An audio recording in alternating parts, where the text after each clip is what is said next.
자, 우리 이제 한번 오늘은 강의 제목이 굉장히 길더라고요. 그래서 아니 얘기하시네요.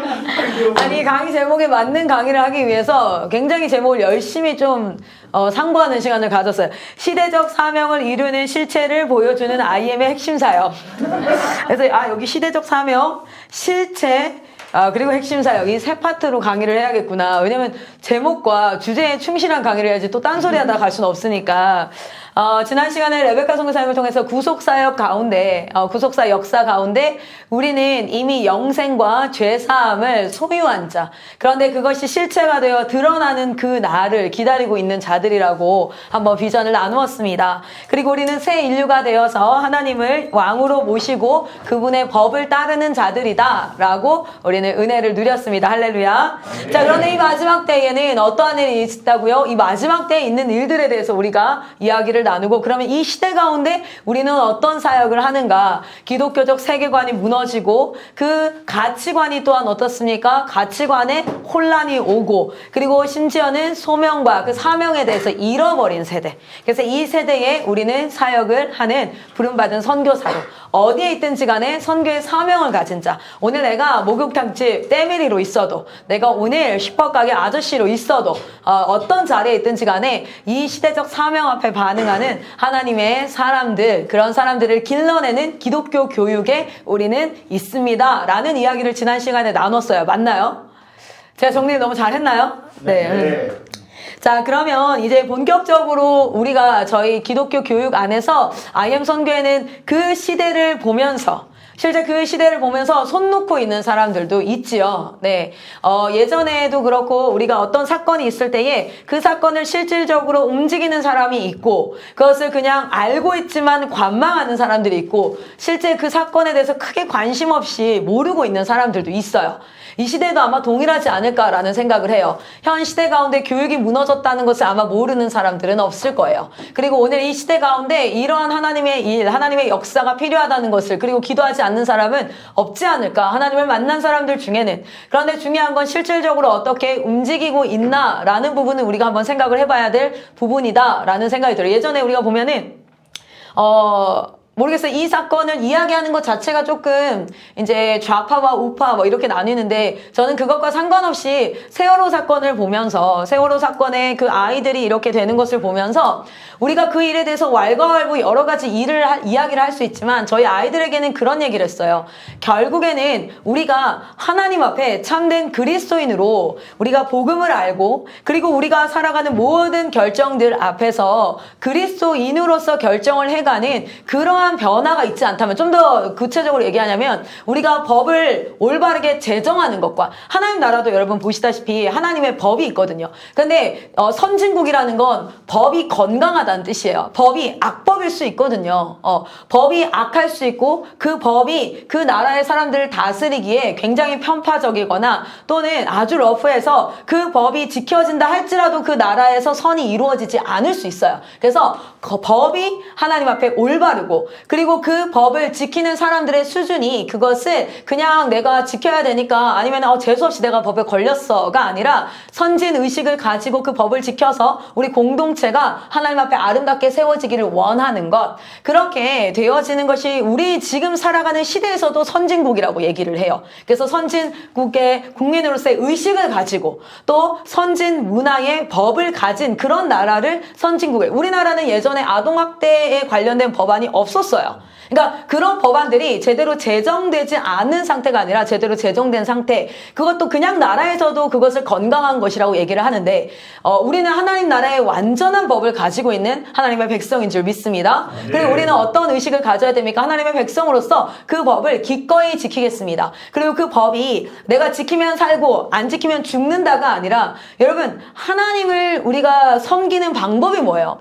하나님을 경외하는 방법이 뭐예요? 경외합니다 지키라라고 뭐 수백 번 외치는 것이 아니라 그의 법을 지키는 것이 그를 경외하는 방법이잖아요. 그래서 하나님 우리에게 법을 알려주셨고 그리고 그 법을 지키라고 말씀을 하셨어요. 자, 어쨌든 그러한 시대 가운데 이 사건을 바라보면서 제가 아이들한테는 이런 얘기를 했어요. 이 사건은 아마 이런 비슷한 형태로 메커니즘이 같은 형태로 시대 곳곳에 계속해서 나타날 거야. 우리가 건강한 법을 만드는데 참여하지 않고 또 건강한 법을 지키는 그러한 선진의식을 가지지 않는 한 이런 법들은 계속해서 이런 문제들은 일어나게 될 거야. 그럼 뭐냐면 그 시대 가운데 시대를 바라보고 우리가 실질적으로 어떻게 해야 될까라는 부분을 고민하고 움직일 때 하나님의 역사심이 이 땅 가운데 임하게 되는 거죠. 이 시대 가운데 이 시대가 지금 어렵다, 힘들다라는 걸 모르는 사람은 없어요. 그런데 자기 감정에 쌓이게 되어서 하나님의 일들을 보지 못하고 난 이게 싫어, 난 이게 마음에 안 들어, 이건 왜 이런지 모르겠어. 근데 인생 다 지나고 보면은 뭘 했지? 라는 생각이 들 만큼 사명을 잃어버린 시대라는 거예요. 그럼 하나님의 마음을 잃어버린 시대 가운데 그럼 어떻게 이것을 하나님의 마음을 보일 수 있을까? 그리고 어떻게 하면 이게 진행될 수 있을까라는 부분에 대해서 실질적인 사역의 그런 방법들에 대해서 좀 이야기를 나누는 시간을 갖도록 하겠습니다. 여러분 좀 기대가 되시나요? 네, 맞아요. 중요한 건 기대하는 마음이에요. 제가 오늘 어떤 내용을 나누느냐가 중요한 게 아니라 여러분 실제 그 신명기 4장 말씀 저희가 공부하고 있잖아요. 거기 보면 너희 마음을 힘써 지키라 라는 말이 나오거든요. 4장 9절인가 10절인가 저 기억이 안 나요. 너희 마음을 힘써 지키라. 그리고 실제 전도서 그 잠언에도 4장에 보면 뭐라고 나와요? 똑같이 4장이네요. 보니까 내 마음을 지키라 생명의 근원이 거기서 난다라고 얘기를 해요. 여러분 잘 보십시다. 우리가 어떤 내용을 아는 것보다 더 중요한 건 내 마음이 그것을 원하는가예요. 내 마음이 그것을 원하는가. 그런데 내 마음이 그것을 원치 않을 때는 어떤 일이 발생하냐면 우리 저번에 그 신명기 1장 말씀을 가지고 한번 같이 나눴었거든요. 한번 거기 한번 보실래요? 오늘 제가 성경책을 가지고 오진 않았는데 신명기 1장을 한번 보면서 시작을 해보도록 합시다. 오늘 또 하나님께서 이쪽으로 인도를 하시네요. 여기 성경책 있으니까 전 좀 빌리고요. 네. 원치 않을 때. 그래서 우리가 예배 전에 내 마음에 가득 찬 번민과 내 마음에 가득 찬 생각들과 이런 것들을 예수 그리스도께 주께 사로잡아 복종케 하고 하나님이 말씀하실 수 있도록 내 마음을 준비하는 것, 그것이 굉장히 중요하죠. 그래서 오늘 제가 어떤 얘기를 하는가 보다 더 중요한 건 여러분이 어떤 마음인가 일 거예요. 자, 신명기 1장에 보시면 이런 내용이 나와요. 1장에 제 성경이 아니라서 저는 장절을 잘 못 외우는 사람이거든요. 그런데 아마 있습니다. 자, 1장 26절부터 시작이에요. 1장 26절부터 펜이 있으신 분들은 그어봐도 괜찮아요. 하나님께서 자 이제 너희는 그 하나님의 주시는 땅으로 올라가라. 두려워하지 말라. 주저하지 말라. 21절에 명령하세요. 그리고 나서 그 땅이 실제로 그들의 머리로는 좋은 땅이야. 그 땅은 좋은 땅이야. 25절에 뭐라고 이야기합니까? 그 땅의 열매를 손에 가지고 우리에게 돌아와서 우리에게 말하여 이르되 우리 하나님 여호와께서 우리에게 주시는 땅이 좋더라. 진짜 좋더라. 라는 얘기를 했어요. 그런데 그 다음부터가 문제가 발생해요. 뭐냐면 26절부터 첫 번째는 뭡니까? 너희가 올라가기를 원하지 아니하고. 하나님의 약속이 아무리 좋고 이해가 되고 납득이 돼도 첫 번째 원하지 않을 때 어떤 일이 발생하기 시작하냐면 그 원하지 않는 마음으로부터 이제 어떤 일들이 발생하지 한번 가볼게요. 원하지 아니하고 그 다음에 어떤 일이 일어납니까? 원하지 아니하니까 하나님이 올라가라 했을 때 그들이 어떻게 해요? 올라가질 않고 거기에 뭐예요? 머물러 있어요. 여러분의 하나님이 사역을 딱 명하실 때요. 원하지 않으면 어떻게 되냐면 그 자리에 머물러 있어요. 이것도 하지 않고 저것도 하지 않고 아무것도 하지 않는 상태로 머물러 있어요. 그것은 마치 내가 잠깐 머무는 것 같지만 무엇입니까? 그것은 사실은 불순종이 되어져요. 어쨌든 머물러 있는 상태가 되어져요. 그것을 이렇게 표현합니다. 너희의 하나님 여호와의 명령을 거역하고 라고 표현하죠. 그들이 올라가지 않고 명령을 거역하게 이르러요. 그런데 그 거역하고 나서 그들의 마음 상태가 어떻게 되어지면 세 번째는 이렇게 돼요. 원망에 이르게 되어져요. 그들의 마음이 원망을 하는데 원망하고 나서 그들이 뭐라고 넘겨짚어 이야기를 하냐면 하나님이 우리를 미워해서 이런 일이요. 주님 어떻게 나한테 이런 일을 주실 수 있어요? 하나님이 나를 미워했다고 하나님을 오해하기 시작합니다. 상황을 오해하기 시작해요. 그렇게 마음이 하나님을 원망하는 것에서 무엇으로? 하나님이 우리를 미워한다 라고 이야기를 하는 거예요. 그리고 나서는 28절은 뭐예요? 갈 바를 잃어버립니다. 분명 하나님의 자녀로 살아가고 싶습니다. 주님 저를 써주십시오. 저는 하나님을 너무너무 사랑합니다. 라고 출발했던 그리스도인들의 삶이 뭐가 되냐면 비전을 잃어버려요. 디렉션을 잃어버려요. 갈 바를 잃어버려요. 나 여기 왜 있지? 난 여기 뭐 하는 거지? 왜 내가 이 상황에 서 있는 거지? 갈 바를 잃어버려. 이게 지금 사단이 하나님을 향해서 달려가는 하나님의 백성들에게 거는 장난질이잖아요. 그죠? 그래서 갈 바를 잃어버려서 이들이 뭐라고 하니까 우리가 어디로 가랴? 분명 하나님이 갈 바를 알려주셨는데 어디로 가야 합니까? 라고 묻는다는 건 무슨 뜻이에요? 가기 싫다는 거예요. 가기 싫다는 거죠. 그리고 나서 어떤 일이 발생합니까? 우리의 형제들이 우리를 낙심하게 하여 말하기를, 그리고 나서 뭐예요? 그렇게 된 사람은 주변 사람들을 낙심하게 하기에 이르러요. 자기 혼자 그렇게 하나님 앞에 내가 그걸 원치 않는 것이 내 마음 안에 있던 이것이 하나님을 원망함으로 주님이 우리를 미워하신다 뭐 이렇게 가서 나중에 뭐야? 내 옆 사람까지도 뭐하게 만들어요? 낙심하게 만드는 그런 자가 되어서 공동체 전체가 어떻게 됩니까? 갈 바를 잃어버리고 우리 어떻게 해야 돼? 결국 이들은 어떻게 되어져요? 하나님 앞에 올라가지 않아요. 결국에는 불순종에 이르게 돼요. 왜냐면 여러 사람 다수가 의견을 모으니까 힘이 생기거든요. 그리고 불순종에 이르게 되어져요. 그래서 하나님 뭐라고 얘기하냐면 그래 너희 열 하루 만에 들어갈 수 있는 길이었어. 그래 다시 광야로 돌아가 이렇게 얘기해요. 다시 광야로 돌아가 라고 이야기를 하니까 이들이 어떻게 얘기합니까? 다시 광야로 돌아가가 어딨죠? 40절 한번 읽어볼까요? 40절 시작. 너희는 방향을 돌려 홍해길을 따라 광야로 들어갈지니라 하시매. 그래 그럼 너희 광야로 가라고 했더니 그제서야 이스라엘 백성들이 뭐라는 줄 알아요? 41절부터 주님 우리가 범죄했습니다. 다시 가겠습니다. 뭐냐면 다시 고생을 해라. 고난의 길로 다시 들어가니까 아니에요 주님 잘못했어요 하고 어떻게 해요? 올라갈게요 하고 막 올라가겠다고 얘기해요. 그랬더니 뭐라고 얘기해요? 42절에 여호와께서 얘기합니다. 너는 그들에게 이르기를 너희는 올라가지 말라. 싸우지도 말라. 너희 중에 내가 있지 아니하다. 너희는 대적에게 패할 거야 라고 얘기했어요. 그런데도 이들은 어떻게 했습니까? 43절에 이렇게 얘기해요. 내가 너희에게 말하였으나 여기 내가는 모세예요. 모세가 이스라엘 백성에 말했는데 너희는 듣지 아니하고 여호와의 명령을 거역하고 거리낌 없이 산지로 올라가매. 뭡니까? 내가 주인 되어서 모든 것들 방향 앞에서 내가 나아가는 거야. 하나님의 음성을 듣지 않고 내가 주인 되어서 나아가요. 결국 그들은 어떻게 됐습니까? 대패합니다. 대패하고 다 통곡하고 울며 하나님 앞에 외치지만 하나님이 그 소리를 듣지 아니하고 그들이 그곳에 머물렀던 날수대로 38년간 광야에서 돌게 되어져요. 그리고 나서 1세대들은 다 어떻게 됩니까? 그 결정을 내렸던 1세대들은 광야에서 죽고 약속의 땅을 누리지 못합니다. 그리고 나서 2세대들을 데리고 사역에 들어가요. 여러분 우리가 지금 이 자리에 서 있는 것은 그냥 일반 사람들과 동일하게 내가 그러니까 어떤 하나의 나의 기독교라는 하나의 종교를 택하고 그리고 그 종교에서 내가 마땅히 해야 될 바를 선택하는데 그것이 나에게 유익이 되지 않거나 그것이 내 마음에 합당하지 않으면 그냥 안 해도 되는 어떤 선택사항 앞에 서 있는 것이 아니라 그리스도인은 구속사의 역사 앞에 하나님의 백성으로 부름받은 자로서 하나님이 주인 된다. 하나님이 나의 주인이다. 고백하는 자들인 줄 믿습니다. 그리고 그 고백하는 자들은 이제는 하나님의 음성 앞에 서게 된다는 거예요. 그래서 성경은 끊임없이 그 사람들에게 죄의 영향력 아래 있는 사람들, 우리는 지금 영화롭게 되어져서 예수님처럼 된 자들이 아니에요. 아직까지 우린 예수 다시 오시는 그것을 경험치 못했어요. 그러면 우린 뭐냐면 하나님의 영향력 아래 있으면서 동시에 죄의 영향력 아래 있는 이 마지막 시대를 살아가는 자들이라는 거예요. 그래서 이 마지막 시대를 살아가는 자들에게 바울도 그렇고 성경 많은 저자들이 뭘 권고합니까? 당신의 마음을 지키십시오.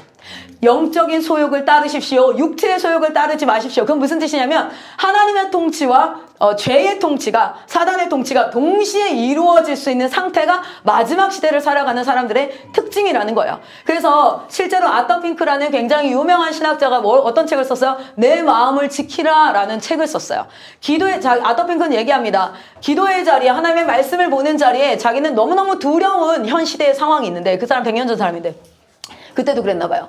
가장 두려운 것인데 그게 무엇이냐면 하나님의 말씀을 받는 자리, 하나님께서 뭔가를 말씀하는 자리에 자신의 마음을 하나도 가다듬지 않은 상태, 뭔가가 가득 차 있는 상태로 나와서 하나님이 일해주세요 라고 얘기하는 그 하나님의 백성들을 보면서 자기는 두려움을 느낀대요. 하나님이 왕되심을 인정하지 않는 것, 하나님의 왕되심을 고백하지 않는 것, 그리고 그분이 말씀하실 때는 언제나 I'm ready, 하나님 말씀하시면 저는 움직일 준비가 되었습니다 까지 마음의 준비를 하는 과정, 그 기도의 과정 없이 없이 하나님 말씀 앞에 서는 것이 왜 두려우냐면 육적으로 반응하여 하나님의 말씀 앞에 거역하고 하나님의 말씀을 그거 내 마음이 원치 않아요. 내가 원하는 사역의 형태는 그것이 아니에요라고 얘기할 때 하나님과 대립이 되어질 때 우리는 반드시 패망할 수밖에 없고 멸망할 수밖에 없는데 감히 두려움 없이 하나님의 그 존전 앞에 그냥 서는 믿음의 사람들 또는 그 그리스도인들 때문에 자기는 두렵다는 거예요. 저는 그 앞에 서문을 읽으면서 제 모습을 돌아보게 됐어요. 하나님의 비전의 사명이 나를 감동시키는 하나의 엔터테인먼트 요소의 프로그램처럼 느껴지는가 내가?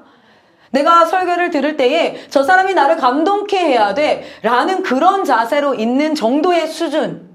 지금 우리가 되게 중요하게 바라보는 것은 뭐냐? 하나님을 경외함을 잃어버린 세대.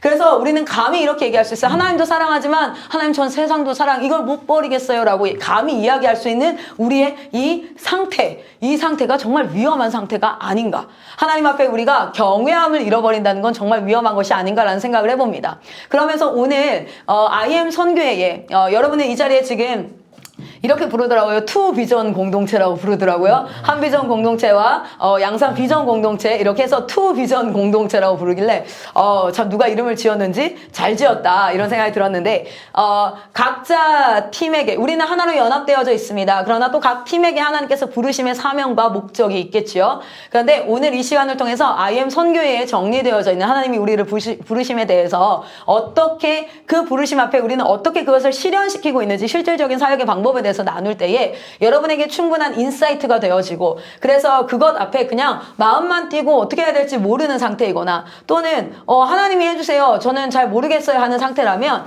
여러분이 그것을 충분히 하나님 내가 원합니다. 내가 당신의 사역을 하기를 원합니다. 그래서 그 자리에서 여러분 하나님께서 또 다른 아주 창의적인 형태의 사역들이 여러분의 현장에서 상황화가 돼서 일어나기를 소망합니다. 네. 자, 그러면 우리 한번 같이 보도록 할 텐데요. 저희는 이런 슬로건을 가지고 있어요. 어떤 슬로건이냐면 한국 선교.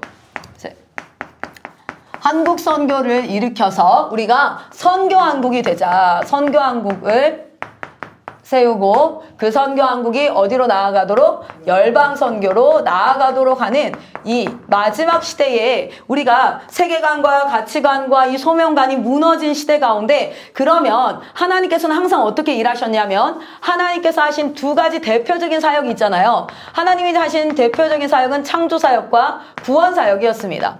예수 그리스도께서 그리고 성부, 성자, 성령 하나님께서 하신 대표적인 사역을 보면 어떻게 이루어지냐면 하나님은 홀로 그 일을 하시지 않고 하나님이 하실 수 있는 사역을 하셔요.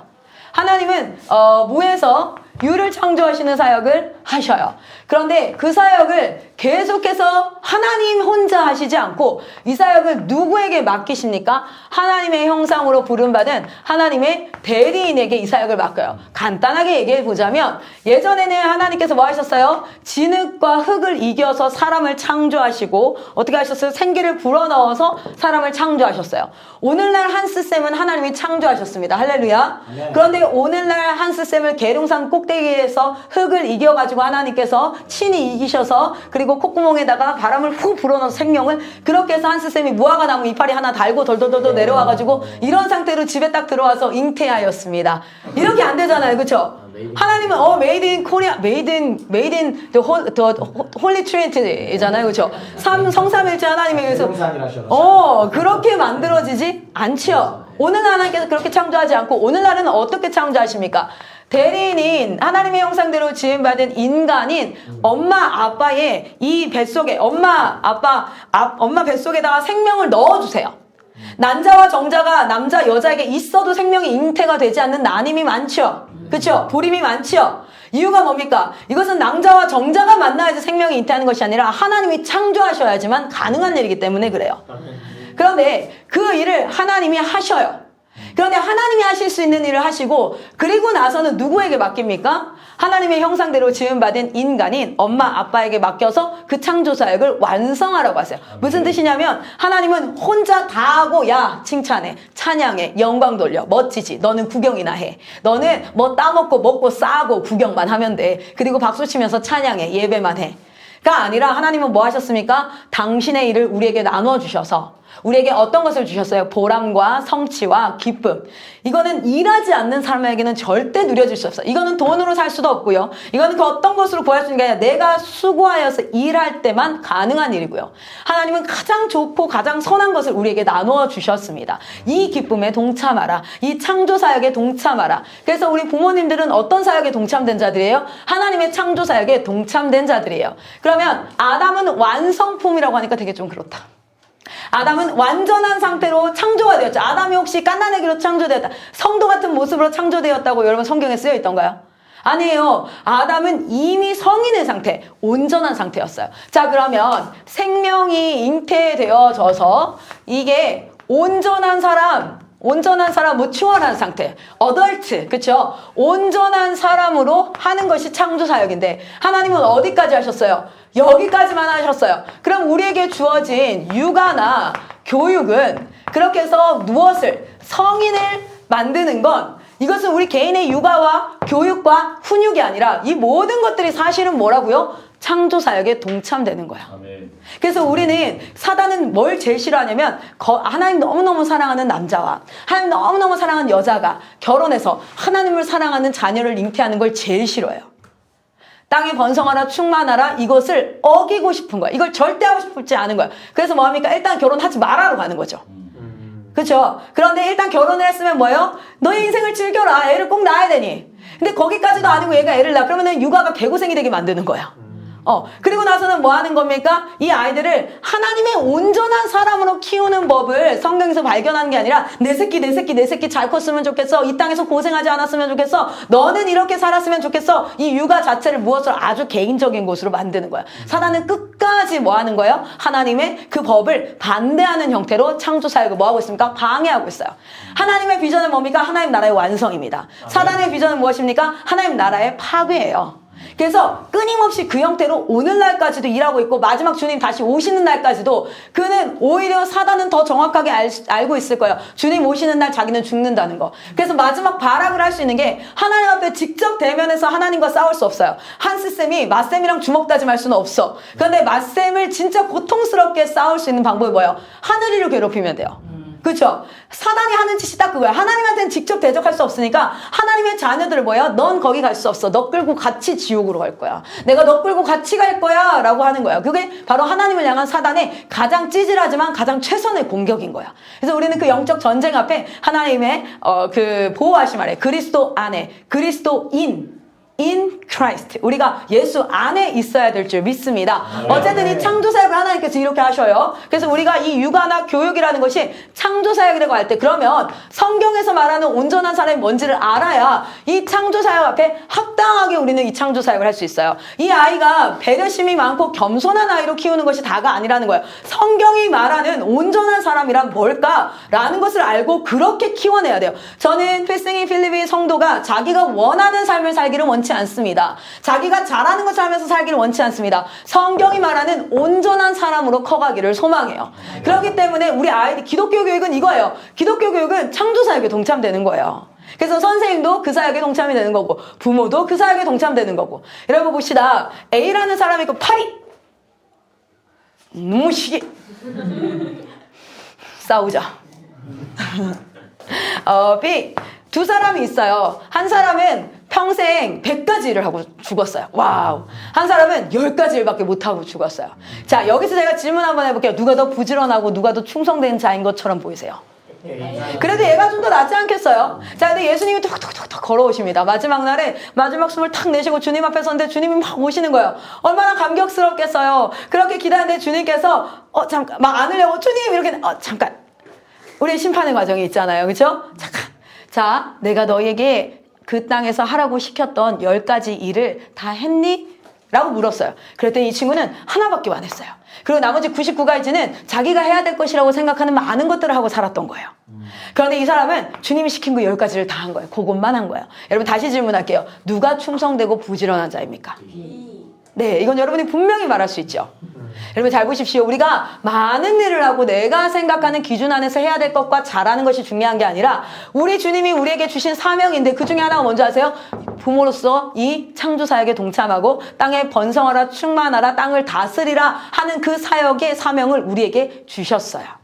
그래서 하나님께서 은혜 주셔서 이 마지막 때에 정욕을 이길 수 있고 육체의 정욕을 이길 수 있어서 아내가 없이 남편이 없이도 살아갈 수 있게 해서 그러면 독신의 은사를 주셔 하나님의 사역을 마지막 때 신부처럼 할 수 있는 특권을 주시기도 했지만 그 외의 사람, 여러분 독신의 은사는요 하나님의 선물이지 그냥 결혼 안 한 사람을 향하여서 당신은 독신의 은사가 있군요 그게 아니란 말이에요.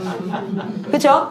하나님이 정말 마지막 때에 저는 진짜 기억합니다. 지금 제가 새 아이를 키우고 있는데 이 아이를 통해서 정말 하나님의 사역에 동참이 되고 많은 저의 죄성을 발견하고 나의 인내심의 한계를 경험하고 나는 정말 이렇게 표현해도 될까요? 진짜 내가 이렇게 성격이 내가 밑바닥이었나? 내가 이런 사람이었나 싶을 만큼 나를 발견하면서 주님 앞에 매달릴 수밖에 없는 그런 여러분한테는 막 인자한 척하지만 저희 아이한테 막 조용히 막 이래 가면서 막 괴리감을 느껴요. 얼마나 얘는 필리핀 또 얼마나 어이가 없을까. 앞에서는 그렇게 선한 척하면서 나한테 와서 카시 막 이러니까 뭐야 우리 엄마 왜 이래 막 이렇게 나의 한계를 막 느껴가면서 그런데 때로는 아이가 없다면 결혼하지 않았다면 온전히 하나님을 바라볼 수 있을 것 같은 그런 것도 있어요. 그래서 그 두 가지가 사실은 각자 만족해야 될 상황인 것 같아요. 그렇죠? 이거 결혼하지 않은 것이면 그 안에서 오히려 주님과의 유익이 있어요. 그러나 또 그 안에서 자녀를 가진 자들이 누릴 수 있는 축복은 없겠죠. 그러나 가진 것을 감사하면 되는 것이고 자녀가 있다면 사실은 홀로 제가 왜 그렇게 새벽에 일어나겠어요? 애가 없는 시간에 뭔가 집중을 할 수 있으니까 나 뭐 좀만 집중하려고 그러면 와가지고 엄마 좀만 집중하려면 저 멀리서 제발 왜 막 이렇게 이제 해야 되니까. 근데 각자가 유익이 있어요. 그걸 통해서 필리핀 모습, 성도 모습, 필승의 모습을 보면서 내가 하나님 앞에 이런 모습이겠구나. 진짜 개념 없다. 야 이렇게까지 내가 개념이 없구나. 주여 죄송합니다. 막 이런 것도 되니까 어쨌든 자 단순히 독신의 은사 그런 게 아니라 자 이것은 창조사역에 동참되어지는 거예요. 여러분 제가 왜 이야기를 하냐면 우리는 교육사역을 근거로 하고 있고 진리를 전수하는 사역 가운데 있기 때문에. 그런데 우리가 반드시 구속사역을 함께 해야 되죠. 왜 그렇습니까? 하나님께서 창조한 이 창조 세계가 어떻게 되었기 때문에 타락했기 때문에 우리는 반드시 하나님 나라로 다시 회복하는 구속사역이 필요해졌어요. 그래서 구속사역을 하나님 나라는 누구만 갑니까? 하나님 나라는 의인만 갑니다. 의인만. 의인은 그냥 단순히 죄가 없는 상태를 얘기하는 게 아니에요. 여러분 봐봐요. 제가 거짓말을 하지 않았다고 해서 저보고 선한 사람이라고 하지 않죠. 선한 어떤 행위를 할 때예요. 제가 갑자기 우리 한스쌤이 차가 막 오늘 한스쌤을 팍 밀치고는 쫙 밀치고 내가 대신 차에 딱 받쳤어. 그럼 뭐가 돼요? 의인이죠. 왜요? 의로운 행위를 할 때 의인이에요. 우리가 선악과는 행위 언약이라고 하는 이유가 뭐냐면 그 말씀을 지킴으로써 내가 뭐예요? 의인이다라는 것이 계속해서 확인이 되어지는 거예요. 그런데 그 말씀을 어김으로써 내가 죄인이 된 거죠. 근데 예수 십자가의 대속사역은 무엇입니까? 죄를 해결하는 것이지 우리를 그것으로 인해서 의인으로 만들진 않아요. 그래서 예수님은 두 가지 사역을 사실은 오셔서 핵심적으로 하셨죠. 어떤 친구가 얘기하더라고요. 굳이 예수님이 아기로 태어나서 33년을 살아야 됐냐? 당연하죠. 왜냐하면 우리에게 첫 번째는 십자가에서 죽으심으로 죄사함을 해결하셨고 두 번째 뭐예요? 33년간의 의로운 삶을 우리에게 뭐 해주셨어요? 선물해 주셨어요. 그래서 이신칭이라고 얘기하지 않습니까? 하나님께서 자신의 의를 우리에게 뭐 합니까? 전가해 주시고 우리의 죄를 가져가시고 이게 우리가 이것을 믿는 것이잖아요. 그래서 그 사역이 일어나야 되는 거죠. 그래서 우리의 사역에서는 창조 사역을 이루어 가야 돼요. 우리는 창조 사역을 이루어가고 그래서 이런 사람들을 하나님 너무너무 사랑하는 엄마가 하나님 너무너무 사랑하는 한 남자가 결혼을 해서 하나님 너무너무 사랑하는 한 아이를 양성해서 이 땅 가운데 뭐 해야 돼요? 번성하라 충만하라 땅을 다스리라. 이 명령 앞에 여전히 이 명령은 우리에게 동일하게 해당되어지는 이런 사역 가운데 있습니다. 그 사역을 이렇게 한번 보고 그 사역을 우리가 어땠어요? 잃어버렸어요. 교회를 20년 다니고 30년 다녀도 이 사실에 대해서 처음 들어요 하는 사람이 많다는 거. 이건 가장 본질적이고 가장 기본적인 이야기인데 또 불구하고 우리는 느헤미야를 통해서 리더십을 배운 적은 있어도 우리는 솔로몬의 지혜를 구한 적은 있어도 또 성경의 단편적인 내용을 가지고 도덕적인 것이라든지 how to live my life as a Christian 뭐 이런 거 있잖아요. 크리스찬으로서 내가 어떻게 살아야 될까라는 것들은 배운 적이 있어도 가장 본질적인 창조사역과 구속사역에 동참되어지는 그 하나님의 사명에 대해서는 생각보다 우리가 배우지를 않아요. 자, 그래서 이 시대 가운데 잃어버린 세계관, 잃어버린 가치관, 그리고 소명관을 회복하자라는 것 안에서 가장 먼저는 한국이 선교의 대상이구나. 그래서 한국을 일으켜야겠구나. 그래서 지금 한국선교팀이라고 이야기를 합니다. 한국선교팀. 그리고 그 한국선교팀에서 부흥의 불씨를 막 일으킨 거를 우리만 가지고 있는 게 아니라 어디요? 지역교회로 막 이렇게 퍼쳐서 지역교회가 불같이 일어날 수 있도록 선교한국팀이 있어요. 그리고 이 한국선교와 선교한국팀이 손잡고 일어나서 어디로 가야 됩니까? 각 나라를 품고 열방으로 나아가는 열방선교팀이 있습니다. 자, 그러면 우리가 한번 이렇게 해볼까요? 그 선교는 누가 해야 합니까? 그 선교는 누가 해야 될까요? 이 사역을 이루어가는 이 일은, 아이고, 다 긋고 얘만 안 그니까 또 그러네요. 제 성격이 되게 막 털털하고 막 이럴 것 같잖아요. 그래서 엄청 꼼꼼하고 깐깐해가지고 제 주변에 있는 사람들이 별로 안 좋아해요. 그래서 막 이렇게 뭐 이렇게 서류 같은 것도 갖고 오면은 내용도 중요한데 여기 선이 나갔네? 뭐 이런 거 있잖아요. 그래서 얼마나 재수없을까. 막 이런 생각을 합니다. 좀 한번 칭찬이라도 해주고 너무 잘 만들었다. 이렇게라도 한번 해주면 좋은데 다 보고 있다가 이거 안 됐다. 이거 안 됐다. 이거 못하다. 그러면은 얼마나 그럴까. 이거만 봐도 아시지 않겠어요? 하나 그은 거 안 그으면 그걸 또 가서 그어야 돼. 아유. 괜찮습니다. 고맙습니다. 네. 자, 누가 해야 될까? 자, 저희는 이것을 올젠이라고 얘기를 해요. 뭐냐면 다음 세대. 우리가 일으켜야 될 것은 첫 번째는 다음 세대, 그리고 청년 세대, 그렇죠? 청년 세대, 그리고 부모 세대, 네. 그리고 시니어 세대, 그리고 목회자 세대. 목사님들이 실제 같이 함께 움직이지 않는 운동은 교회의 질서를 방해할 수 있고 교회를 세우고자 하는 것이 아니라 그거는 어떤 무브먼트만 일어날 수 있어요. 그래서 목사님들에게 이 운동에 대해서 계속해서 같이 나누고 함께 할 수 있도록 하는 목회자 세대를 따로 뺐어요. 여기를 그냥 시니어로 넣지 않았어요. 왜냐면 하나님이 말씀 맡은 자에게 특별히 또 주시는 인사이트가 있잖아요. 목회자 세대, 그리고 선교사 세대, 그리고 비즈니스 에즈 어 미션. 예전에는 비즈니스 포러 미션이었어요. 미션을 위해서 비즈니스 한다 였는데 그렇지 않죠. 요즘에는 비즈니스 그 자체가 미션이다. 왜냐하면 아까 얘기했던 그 사역을 볼 때 자, 요 세대 누가 할까를 잘 보면 이렇게 이 세대를 일으키는데 사실은 다음 세대는 발목이 잡혀 있다라고 생각하는 파트가 뭐냐면 교육이에요. 제가 포항이라는 지역에 갔는데 포항은 주일날 자습하는 거 나오는 것까지도 점수화 하더라고요. 그러니까 그때 안 나오면 깎여요. 그래서 그거 불법이지 않냐니까 여기가 사립이라서 선생님들이 지금 마음대로 그렇게 한다는 거예요. 그래서 야 그거 그러면 신고를 하면 되지. 신고하면 걸린다는 거예요. 그럼 자기 점수가 또 떨어진다는 거예요. 뭐 이런 식으로 얘기하면서 굉장히 그래서 우리가 거기가 아이들이 한 400명 정도 나오는 교회인데 한 달 살아가다 100명 정도밖에 안 왔어요. 왜냐면 고등학생은 다 가야 된다는 거야. 그래서 이 친구들은 대체 뭐 언제 예배를 드리니까 또 이제 11시부터 오전 11시부터 자습을 시작한대요. 주일날. 그러니까 애들 예배를 어쩔 수 없이 9시로 땡겨서 한다든지 뭐 이렇게 할 수밖에 없는 상황들. 그리고 실제 그렇지 않다 할지라도 아이들 교육 때문에 고등학교 2, 3학년 되면 사실 교회를 안 보내는 부모님들도 있고 뭐 여러 가지가 있어요. 근데 교육이라는 거. 그리고 이제 청년 같은 경우에는 뭐가요? 직장이죠. 사실은 직장에서 이제 쉽게 얘기하면 먹고 살아야 되니까 뭐 이런 거 있잖아요. 우리가 뭐 다 교회 안에서 다 헌신하고 이렇게 할 수는 없죠. 먹고 살아야 되니까. 자, 그리고 부모 세대는 다 무엇에 매여 있습니까? 사실은 자녀 양육과 자녀 교육과. 여러분 우리 인생이 사실은 다 어떻게 되면 열심히 공부해서 다음 세대 때 그래서 직장을 얻어서 열심히 돈 벌어서 애들 열심히 공부시키고 그러고 끝나는 것 같더라고요. 그러다 보니까 저희 아버지가 한번 그런 얘기를 해요. 나는 진짜 열심히 돈 벌어가지고 애들 다 키워놓고 내가 하고 싶은 거 하면서 재밌게 다녀야지 했는데 다 키워놓으니까 할아버지가 돼 있더라. 내가 다닐 힘이 없더라. 나는 지금 프랑스 파리에 갈 돈이 있는데 비행기를 10시간 못 타겠더라. 뭐 이런 그런 얘기를 하는 거예요. 근데 진짜 인생이 저희 아버지가 너무 허무하더래요. 그때 힘 있을 땐 돈이 없었대요. 애들 주렁주렁 달려있고 돈이 없었대. 근데 정작 다 해놓고 나니까. 그래서 어느 날은 인생이 너무 허무하더래요. 내가 거울에 세수를 하고 딱 거울 봤는데 저한테 얘기해주나 내가 세수를 하고 거울 봤는데 웬 할아버지가 서 있어. 나도 꿈이 많고 가고 싶은 곳이 많았고 하고 싶은 것이 많았는데 나는 지금 힘이 없는 할아버지가 서 있는 거야. 그저 나에게 기쁨이라고는 손자들이 와가지고 아버지 한번 불러주는 거. 근데 난 내 인생이 그렇게 허무하게 끝날 줄 몰랐어. 지금 72이세요. 정정하세요. 지금도 꼬챙이 들고 저를 때릴 수 있을 만큼 정정하신데도 그런 얘기를 하시는 거예요. 근데 그래, 모든 인생이 사실은 그렇구나. 정신 차려보니 자기가 할아버지가 돼 있고 할머니가 돼 있고, 옛날에 쪼글쪼글 할아버지들 지나가면 그렇게 생각했던 그 모습이 내가 돼 있으니까 너무 우울. 그래서 자기가 왜 황혼에 우울감이 오는지를 알 것 같더래요. 정말.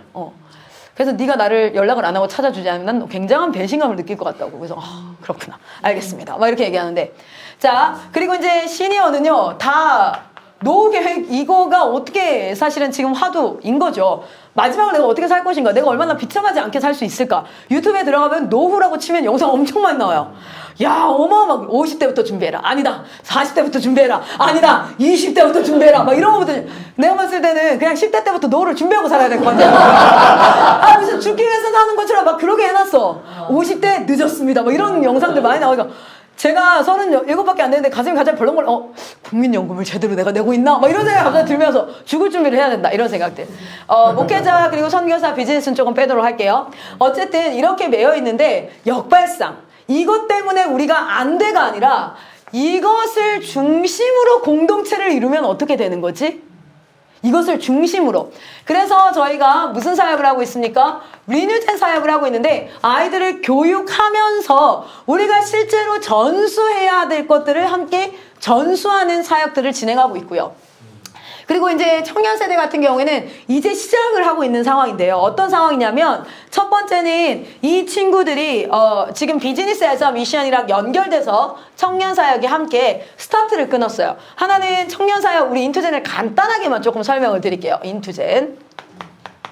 왜 인투젠이냐면, 여기와 여기 세대를 잇는 사역이죠. 그래서 인앤아웃 하는, 왔다 갔다 하면서 요 두 곳에다가 동시에 영향을 미칠 수 있는 세대. 그래서 이제 인투젠이라고 얘기하는데, 자, 이 인투젠은 기본적으로는 이 세대에게 저희가 전수하는 것 하나는 리더십. 리더십이라는 건 다른 게 아니라 이끌다라는 거잖아요. 이끈다는 건 어떤 한 지점에서 또 다른 지점으로 사람을 이끄는 거죠. 그렇죠? 그러면 세상에는 두 가지 라인이 있어요. 어떤 라인이 있습니까? 원래 하나님이 창조하셨는데 이 죄로 말미암아 인간은 타락했어요. 이 락자가 떨어질 락자예요. 전락했다는 거죠. 원래 하나님의 백성, 하나님의 왕 같은 제사장의 신분에서 뭐가 됐습니까? 죄의 종, 노예가 된 거죠. 이 타락한 인류 가운데 주님께서 약속을 하시죠. 그리고 하나님이 창조하시고 타락해요. 그런데 그 타락한 그 인류가 어떻게 됐습니까? 타락했는데, 근데 하나님께서 무엇을 주셔요? 창세기 12장 1절부터 3절까지 하나님이 무슨 약속을 주십니까? 물론 창세기 3장 15절에 원복음의 약속을 주시지만, 실질적으로 하나님의 그 원복음을 이루어가는 첫 번째 선교사로 누구를 파송하세요? 아브라함을 부르시잖아요. 그래서 그 아브라함에게 약속을 주셔서 그 아브라함의 그 약속의 반열에 든 자의 라인이 있고, 그리고 또 누가 있어요? 그 타락한 하나님의 약속의 반열에 들지 않는 상태의 역사가 있죠. 열왕기상을 읽어도 사무엘상을 읽어도 어떤 두 역사가 흘러가고 있어요. 하나님의 나라와 세상 나라가 동시에 이어져 가고 있어요. 지금 하나님 나라가 뭐 하고 있습니까? 여기 있는 사람들을 뭐 하고 있어요? 계속해서 하나님의 나라로 이끌고 있죠. 그래서 우리는 뭐예요? 리더예요, 리더.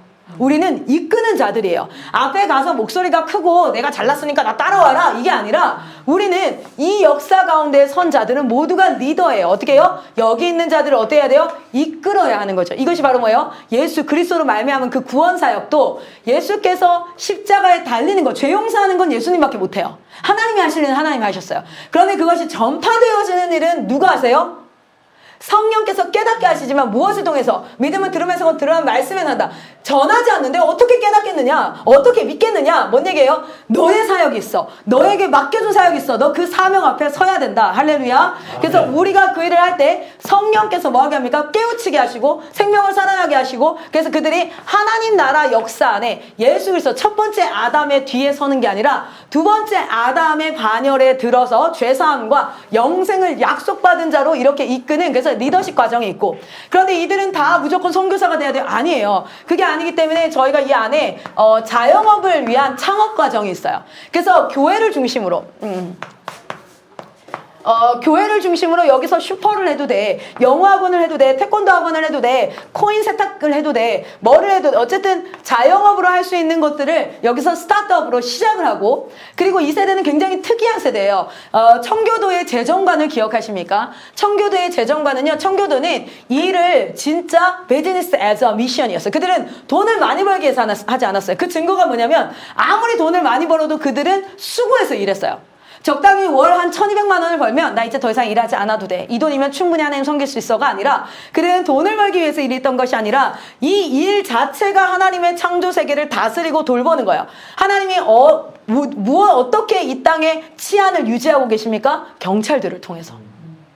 경찰들 중에 나는 돈 벌어먹고 하는 거야 라는 사람도 있지만, 그리스도인은 어떻게 해야 돼요? 이렇게 생각해야 돼요. 내가 하는 이 일은 하나님의 세계의 치안을 유지하는, 그리고 나쁜 사람들에게 선과 악과 법을 나누는 그 일에 하나님이 나를 고용하셨고, 나는 그 일 앞에 쓰임받는 하나님의 사람이야.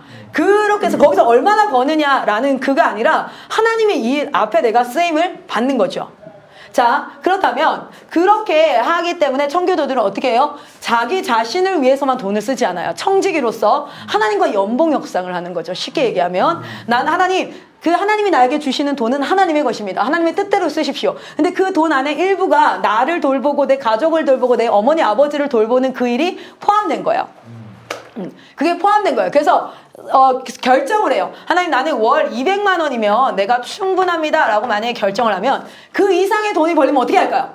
이 모든 것들은 통장에 놓으면서 하나님 앞에 기도하면서 주님이 쓰시고자 하는 일들 앞에 주님 결제하십시오.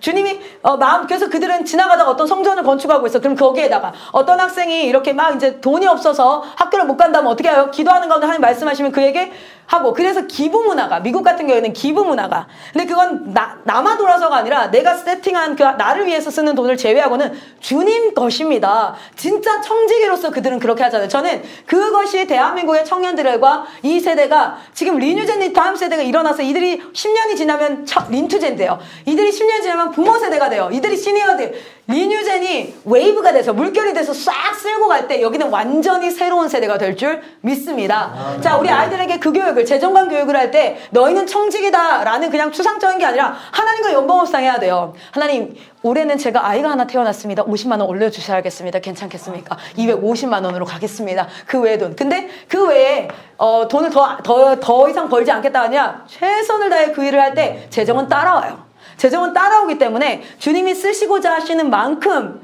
그렇게 하나님 앞에 쓰는 자는 하나님이 누군가에게 지금 물질을 부어야 돼. 그럼 누굴 통해서? 나라는 채널을 통해서 쓰실 수 있는 거야. 자, 그래서 이렇게 스타트업 리더십 과정이 있고 스타트업 과정이 있고, 그리고 이 아이들이 실제 지금은 창조 사역에 동참하는 많은 사람들이 필요한 상태입니다. 그래서 교육소유자 과정이 있고, 그리고 마지막에 비즈니스 에즈 어 미션이랑 연결되는 건, 실제 만나 기업이라든지 기독교 기업에서 저도 CCC에서 많은 선배들이 CCC에 믿음 있는 아이들을 추천해달라는 얘기를 많이 해요. 그런데 참 안타까운 거는 항상 신앙이 좋으면 실력이 없거나 실력이 좋으면 신앙이 없거나 약간 그런 언밸런스가 있어요. 그래서 얘기하는 거예요. 이런 기업들을 일으키고 여기에서 인투젠과 리뉴젠에서 실력을 가지고 그리고 영성을 가진 자들을 데려가셔서 사회에 도시보건마를 이루십시오라고 연합하는 팀이 요 두 팀이 되는 겁니다. 어쨌든 그렇게 같이 이제 진행되어지는 인투젠 잠깐 설명했어요. 오늘 그건 아닌데 그렇게 시작이 되어져요. 지금 여기에 음악학원을 하나 오픈할 거예요. 한 친구가 지금 대학 22살인가 3살이에요. 근데 음악학원을 여기다 오픈할 거예요. 걔는 베이스, 일렉, 드럼, 기타, 피아노 웬만한 악기들 다 다룰 수 있고 실제 지금 베이스 전공으로 있는 친구인데 그 친구가 와서 여기서 음악학원 하면서 사업자를 낼 거고 그리고 저희 학교 학생들을 대상으로 학원을 운영할 거예요. 그리고 전국에 있는 리뉴젠 아이들도 만약에 찬양단으로 얘가 배우고 싶으면 와서 할 수 있게 할 거예요. 그래서 제가 얘기했어요. 지금부터 연습하자. 그리고 여기서 인큐베이팅처럼 해서 학원을 세상으로 보내는 거예요. 그래서 얘가 진짜 실제 학원을 운영하면서 스튜디오 운영하면서 뭐 이런 식으로 지금 비전을 가지고 있는데 하나님과 연봉 협상하고 그리고 나서 그 나머지 금액들을 그래서 그 친구는 고민을 꽤 했어요. 내가 선교사로 살아야 될까? 아니 너는 비즈니스 에즈 어 미션으로 그렇게 살았으면 좋겠어. 그래서 지금 IM에는 코어 선교사들이 있습니다. 근데 지금은 선교사로 살아가는 아이들만큼이나 어떤 층이 필요하냐면 실제 사회 속에서 우리가 도시복음화를 이루려면 선교사들이 기독교 교육을 단단하게 세워가면서 있어야 되지만 동시에 또 어떤 샘플이 필요할까요? 세상 속에서 선교사로 살아가는 아이들의 표본이 사실은 필요한 시대라서 그런 것들을 인투젠으로 지금 해요. 그래서 이제 그 사역들이 시작되고 그 친구들이 크면 뭐가 되겠어요? 부모 세대가 됩니다. 그래서 이 부모 세대는 누구랑 연결돼 있을까요? 이 다음 세대 리뉴젠의 부모님들이 자녀를 어떻게 길러야 될까? 온전한 사람을 길러낸다는 건 무엇일까? 저희가 지금부터 한 10년, 20년, 30년만 사역을 하면 대한민국의 문화가 바뀌었으면 좋겠는데 아무 준비 없이 결혼해요. 결혼할 때 준비하는 거라고는 혼수밖에 없어요. 여러분들 결혼한다고 인생이 달라지지 않아요. 그냥 어떤 남자가 내 옆에 누워있을 뿐이에요. 어떤 여자가 내 옆에 누워있으면 하나도 안 달라져요. 그런데 애를 낳는 순간 인생은 180도 달라집니다. 아무것도 몰랐어요. 알았으면 안 했을 수도 있어요. 어머니 그렇지 않던가요? 선생님이 아니라 내가 지금 어머니로 부를게요. 어머니 결혼했을 때 인생이 달라지던가요? 아니면 저 친구가 태어나니까 인생이 달라지던가요?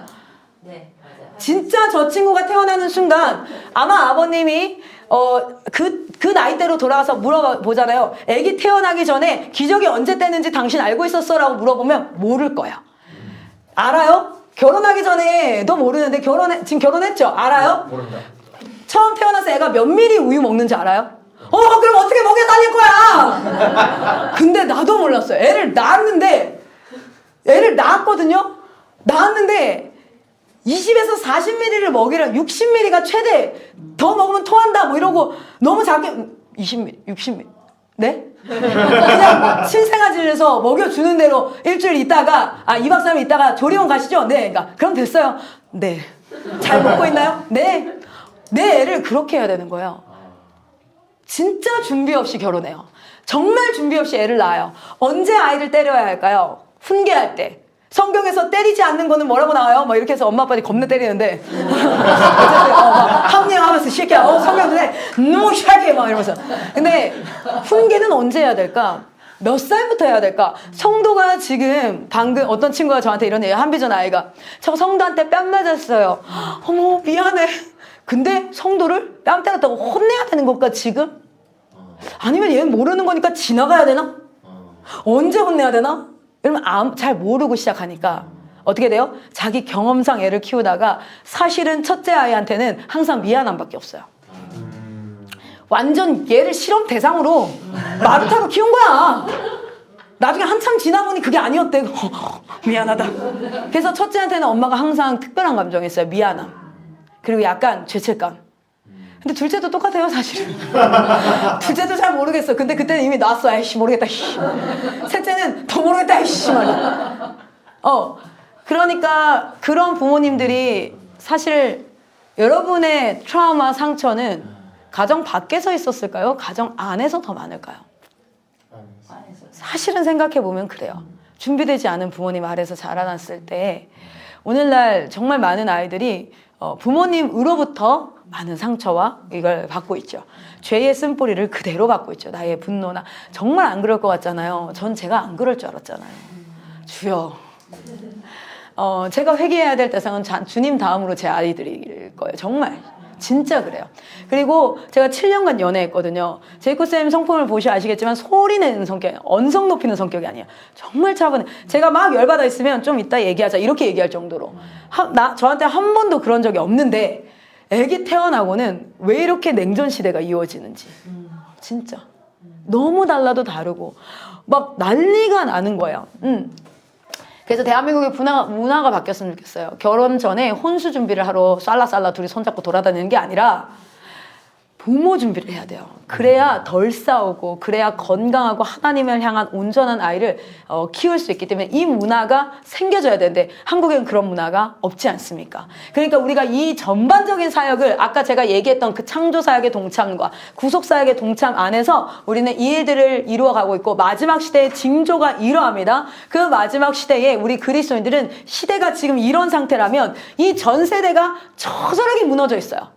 처절하게 하나님 앞에 너무너무 많이 무너졌는데 이들을 세워야 되는데 거기에 이런 것들을 가지고 오히려 그들을 발목 잡고 있다라고 생각하는 것을 기반으로 우리는 뭐 하는 겁니까? 지금 사역을 해요. 그래서 전 세대가 트랜스폼 되어져서 하나님 앞에 사명 앞에 쓰는 그 사역을 감당하고 있는데 그러면 이들에게 우리는 무엇을 가르쳐야 할까요? 무엇을 알려줘야 할까요? 아까 얘기했잖아요. 우리는 창조사역과 구속사역 이런 것들을 알려주니까 사람들이 뭐합니까? 깨닫고 그리고 그 앞에 어떤 마음이 생겨요? 그래 그런 게 있었구나. 뭐예요? 너희는 내게 부르짖으라 내가 내게 응답하겠고 네가 알지 못하는 크고 비밀한 일을 보이리라. unsearchable하고 great한 thing, you don't know. 네가 알지 못하는 것을 알려준다고 얘기했거든요. 성경은 그렇게 얘기하고 있어요. 첫 번째는 그것이 복음입니다. 구속사역이에요. 그런데 우리가 그 복음만 기록되어 있는 게 아니라 하나님의 아름다운 창조사역이 기록되어 있어요. 완전히 타락하고 망가졌는데 그게 회복된다는 건 원래 오리지널 컨디션으로 돌아간다는 거니까. 그럼 우리가 뭘 알아야겠어요? 오리지널 컨디션을 알아야 뭐 돌아가든지 뭐 자빠지는데 뭘 둘 중에 하나를 할 거 아니에요. 자, 그래서 우리가 무엇을 가르쳐야 될까? 저희는 5대 강령 가운데 아마 열심히 우리 아이들이 외워가지고 하는데 진리, 수업. 우리가 하나님의 진리를 수화하고 배우고 깨닫고 알고 하는 게 우리의 사역이에요. 그리고 두 번째는 무엇입니까? 그 진리를 전수하는 것인데 그렇다면 과연 이 진리라는 게 뭐냐는 거예요. 진리라는 게 과연 뭘까? 우리는 무엇을 가르쳐야 될까? 그래서 저희가 정리하게 된 것이 무엇이었냐면 홀리 트리니티 시스템입니다. 그냥 단순히 신학 과정이 아니라 신앙 실제 신학이라고 하지 않은 이유는 그저 정리된 이론적인 학문이 아니라 이것이 무엇으로 이 신학은 어디서 드러나요? 삶에서 드러나야 돼요. 머리에 남아있는 게 아니라 삶에서 드러나야 돼요. 저는 이렇게 묻지 않아요. 예수 믿은 지 얼마나 되셨죠? 자기 나이를 얘기하면 될 것 같은데 그죠? 오태신앙 맞죠? 몇 년 됐어요? 예수 믿은 지? 왜 얼버무리십니까? 당신의 나이가 부끄럽습니까? 아, 인터내셔널로 얘기하세요. 이제 나이 바뀐다니까. 30 아니에요? 생일도 안 돼. 인터내셔널로 갑시다. 인터내셔널로 가도 20대가 아니구나. 아, 그러고, 아, 갑자기 슬프다, 이거. 폴스면 30대잖아, 인터내셔널로 가면. 아니고. 저기도 슬프고. 왜 슬퍼요? 지금 이 나이가 가장 행복한데. 할렐루야. 저는 지금 37이 제일 좋아요. 아마 40대가 제일 좋을 거고 앞으로 가면 갈수록 우리 주님께로 가까이 가는 거니까 할렐루야. 네. 자, 그런데 무슨 얘기하다 예수 믿은 지 몇 년 됐냐고 묻지 않아요. 자, 예수님을 100%라고 하면 몇 프로나 예수님을 닮으셨어요?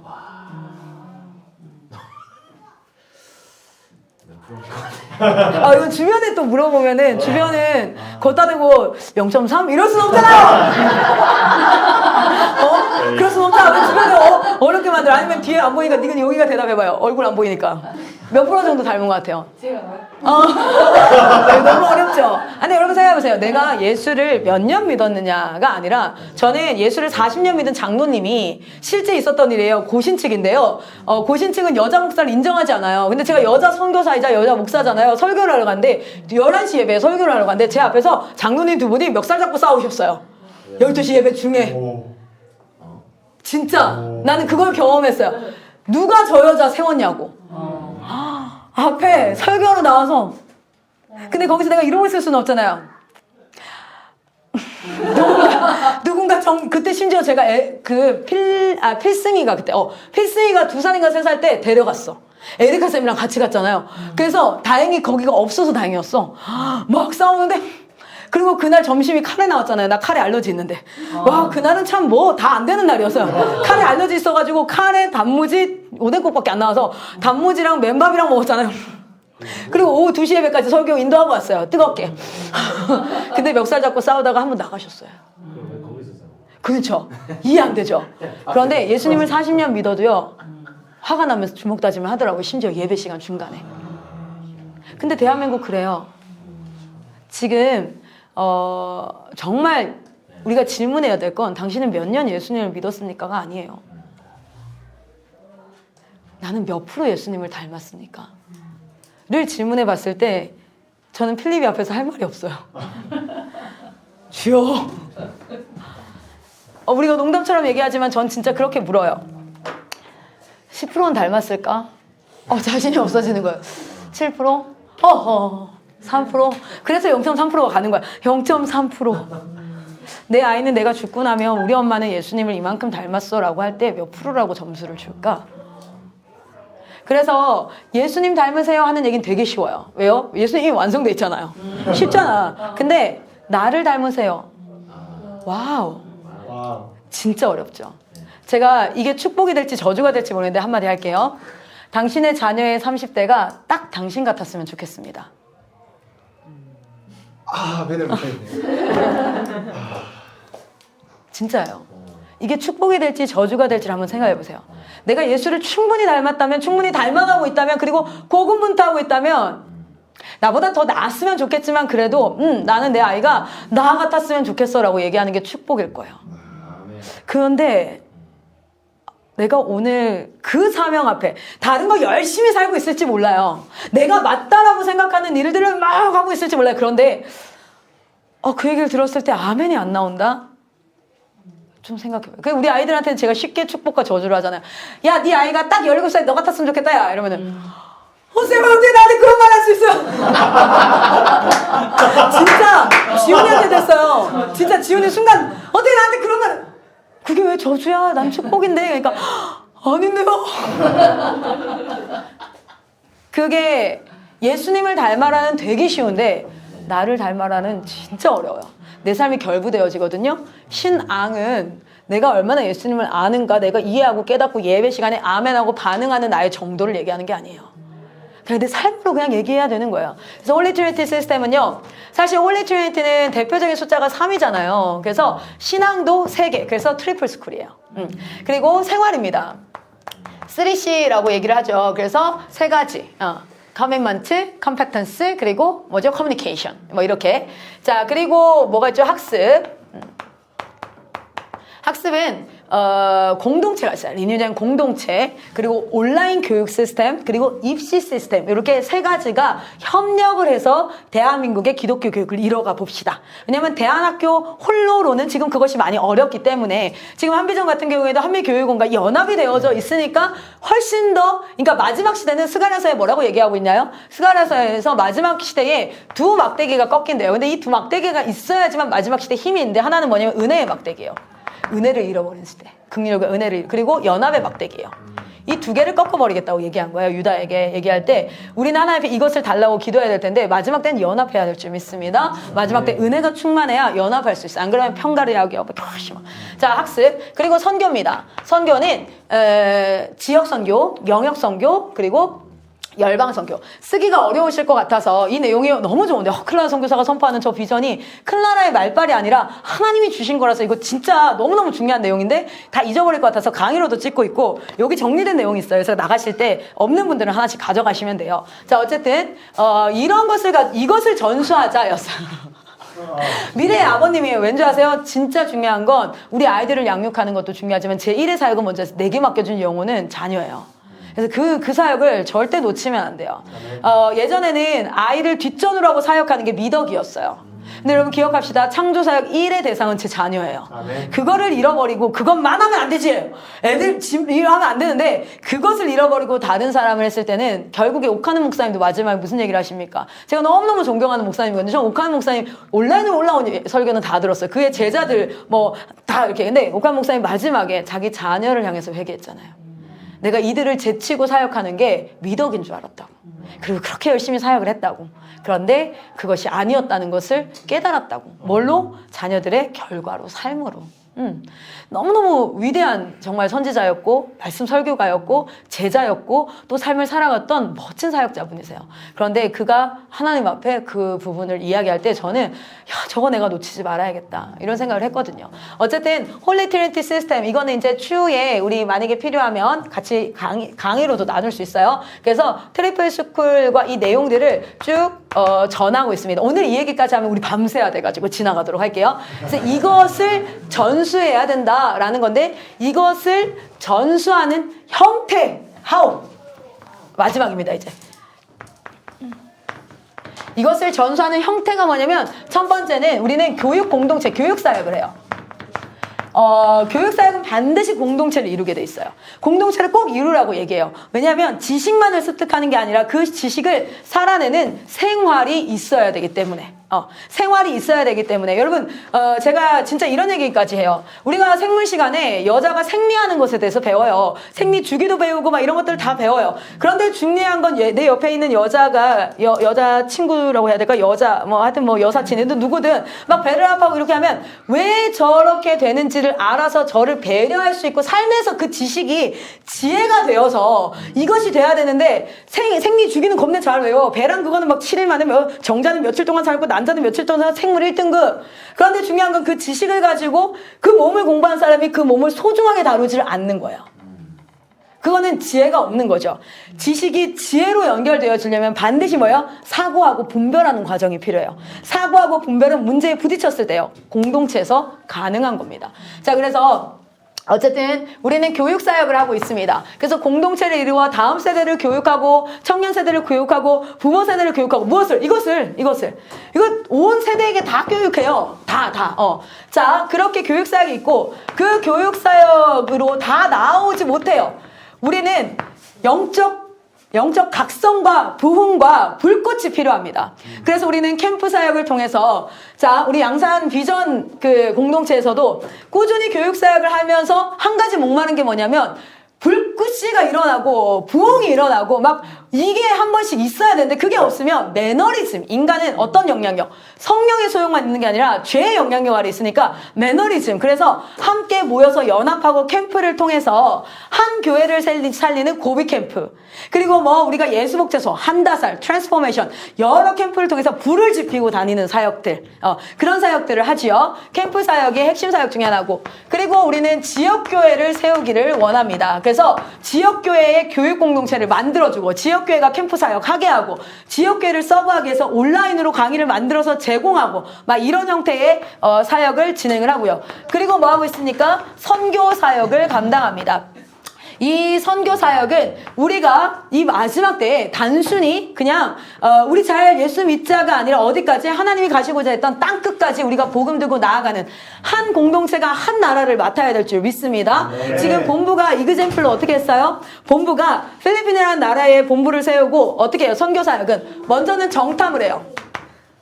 정탐을 하고 그리고 그곳에 가서 정착을 합니다. 그리고 우리는 거기에 어떤 사역을 해요? 이 네 가지 사역을 그 나라에 해요. 근데 누구랑 해요? 네이티브랑.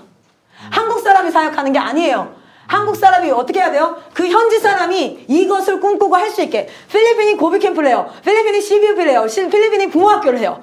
이거 다 필요한 거예요. 어느 나라든 다 필요해. 그렇게 사역을 하고 우리는 뭐 합니까? 인수인계하고 나와요. 그것을 누구에게 합니까? 그 팀들이 이제 필리핀은 필리핀 사람들이 할 수 있도록 하는 것. 선교가 지금까지 뭐였냐면 우리 사람들 보내요. 선교센터 지어요. 이 사람들 빠지면 끝이에요. 그게 아니라 우리가 가서 사역을 구도를 이루고 거기에 제자를 세워서 그 사람들한테 뭐 하는 거야? 인수인계까지. 그래서 그 안에 어떤 사람은 교회 사역을 할 수도 있고 어떤 사람은 비즈니스 에저 미션을 할 수도 있고 어떤 사람은 교육 사역을 할 수도 있고 어떤 사람은 부모 사역하고 자기들만의 콘텐츠를 만들고 지금 중화권 사역이 일어나는데 뭐부터 시작했어요? 중화권 사역에 이 온라인 콘텐츠를 번역하는 것부터 시작을 했어요. 우리는 교회 세우고 건물 세우는 게 목표가 아니에요. 건물은 너무 많으니까. 그리고 30년 있다가 무너질 거니까. 거기에 누구를 세워요? 이 세대를 세워서 이 사람들이 이 사역, 이것을 전하고 이 사역을 할 수 있도록 만드는 것이 지금 한국선교, 선교한국, 열방선교를 이루어가는 저희의 실질적인 사역입니다. 몇 시예요? 어제 레베카 쌤 보니까 이렇게 가시더라고. 아, 이거 떨어뜨리면 깨질 것 같다, 이거. 8시 반대 딱 가는데. 그래서 나도 그렇게 하고 가려는데 몇 시에요, 지금? 8시 9분. 아직 많이 남았어요. 내가 이겼다. 내가 더 빨리 끝났다. 자, 그러면 여기까지 들으셨어요. 그리고 이 세부적인 사역은 컨퍼런스나 이런 것들이 있지만 여러분 안에서 제가 사실 한번 설교할 기회가 있다면 아마 다음 주에 제가 설교할 기회가 있는데 그 전에 다음 주 금요일이 제가 한다살 설교예요. 그 한다살 설교회 때 도시복음화 운동에 대한 설교를 할 거예요. 근데 그 전에 여러분한테 꼭 나누어야 될 내용이 있는데 기회가 되면 제가 그것을 나눌 거예요. 만약에 우리 아이들을 대상으로 할 수 없다면 아침에 나누든지 이렇게 할 텐데 실제 이렇게 사역되어져 가는 이 사역이 뭐냐면 한마디로 얘기하면 하나님 나라의 회복 사역이에요. 그런데 그 하나님 나라의 회복 사역이 어느 영역에 일어나야 되는지, 우리 기독교 교육은 결국 하나님 나라의 회복을 경험한 세대가 하나님 나라를 회복해가는 그 왕같은 제사장을 세우는 사역이에요. 그리고 진짜 가치 있는 사역이고요. 이거는 죽어도 아깝지 않은 사역이 맞아요. 제가 제 친구가 필립인데요. 이 필립이 임신해서 9개월이 됐을 임신 시작했을 때, 임신 됐을 때부터 낳고 그 다음에까지 여수의 사역을 열기 위해서 2시간 반씩 제가 임신한 상태로 운전해서 가서 2시간 반 운전해서 가서 거기서 2시간 반 집회하고 다시 2시간 반 올라오고 그렇게 사역을 이뤄왔어요. 그리고 거기 학교가 생겼어요. 근데 저는 모르고 있었는데 어느 날 그 사역지에 있던 모세 선교사님께서 소식을 하나 올렸는데 저만 그렇게 한 게 아니라 모든 선교사님들이 함께 헌신했어요. 진짜 열심히. 그런데 민지라는 친구가 예수를 믿지 않는 친구였는데 그 학교를 통해서 예수를 믿게 된 거예요. 그 소식이 올라왔어요. 그런데 제가 그 소식을 딱 보는데 하나님이 뭐라고 말하셨냐면 저한테 이런 마음을 주셨어요. 혜진아 충분했다. 제가 하나님 앞에 이렇게 고백했어요. 주님, 제가 했던 모든 수고를 통해서 한 영혼이 예수 믿을 수 있다면 저는 손해본 거 없습니다. 충분했습니다. 우리가 하는 사역이 되게 그렇게 가치 있는 창조사역과 구속사역에 동참된 사역이에요. 저는 가끔 궁금해요. 나는 그렇다 치고 24살 된 몇 살이지? 제가 까먹었다. 26살 된 올리비아가 24살밖에 안 된 레이첼이 그리고 막 22살밖에 안 된 자이온이 심지어 21살밖에 안 된 준이가 우리 상황실에는 20살밖에 되지 않은 상화준이가 16살밖에 되지 않은 수아가 19살인 윤지가 저렇게 사는 거 사람들이 어떻게 얘기했냐면 한 번은 불쌍하다 표현하더라고요. 저 나이에 놀고 싶을 텐데 저 나이에 하고 싶은 게 많을 텐데 애들 불쌍하다. 첫 마음으로는 진짜 그런가 라는 생각이 들었어요. 그런데 제 안에 어떤 생각이 들면 이것의 가치를 알지 못하는 저분이 불쌍하다. 우리는 하나님 앞에 설 거예요. 그리고 너는 어떤 삶을 살아왔냐고 물을 거예요. 그때 전 얘기할 거예요. 주님 사랑해서 하나하나 결정해 왔어요. 주님을 사랑해서 하나하나 그렇게 살기로 결정해 왔어요. 여러분도 그 가치 있는 기독교 교육사역에 정말 전심으로 온 마음을 한번 저희 마이크 선교사님이 작년에 저한테 얘기하더라고요. 클라라 그만 재고 뛰어들어. 난 이미 뛰어들었다고 생각했는데 근데 저한테 얘기해요. 클라라 그만 재고 받아들여. 그때 되게 좀 거시기 하더라고요. 이미 다 뛰어들었잖아요.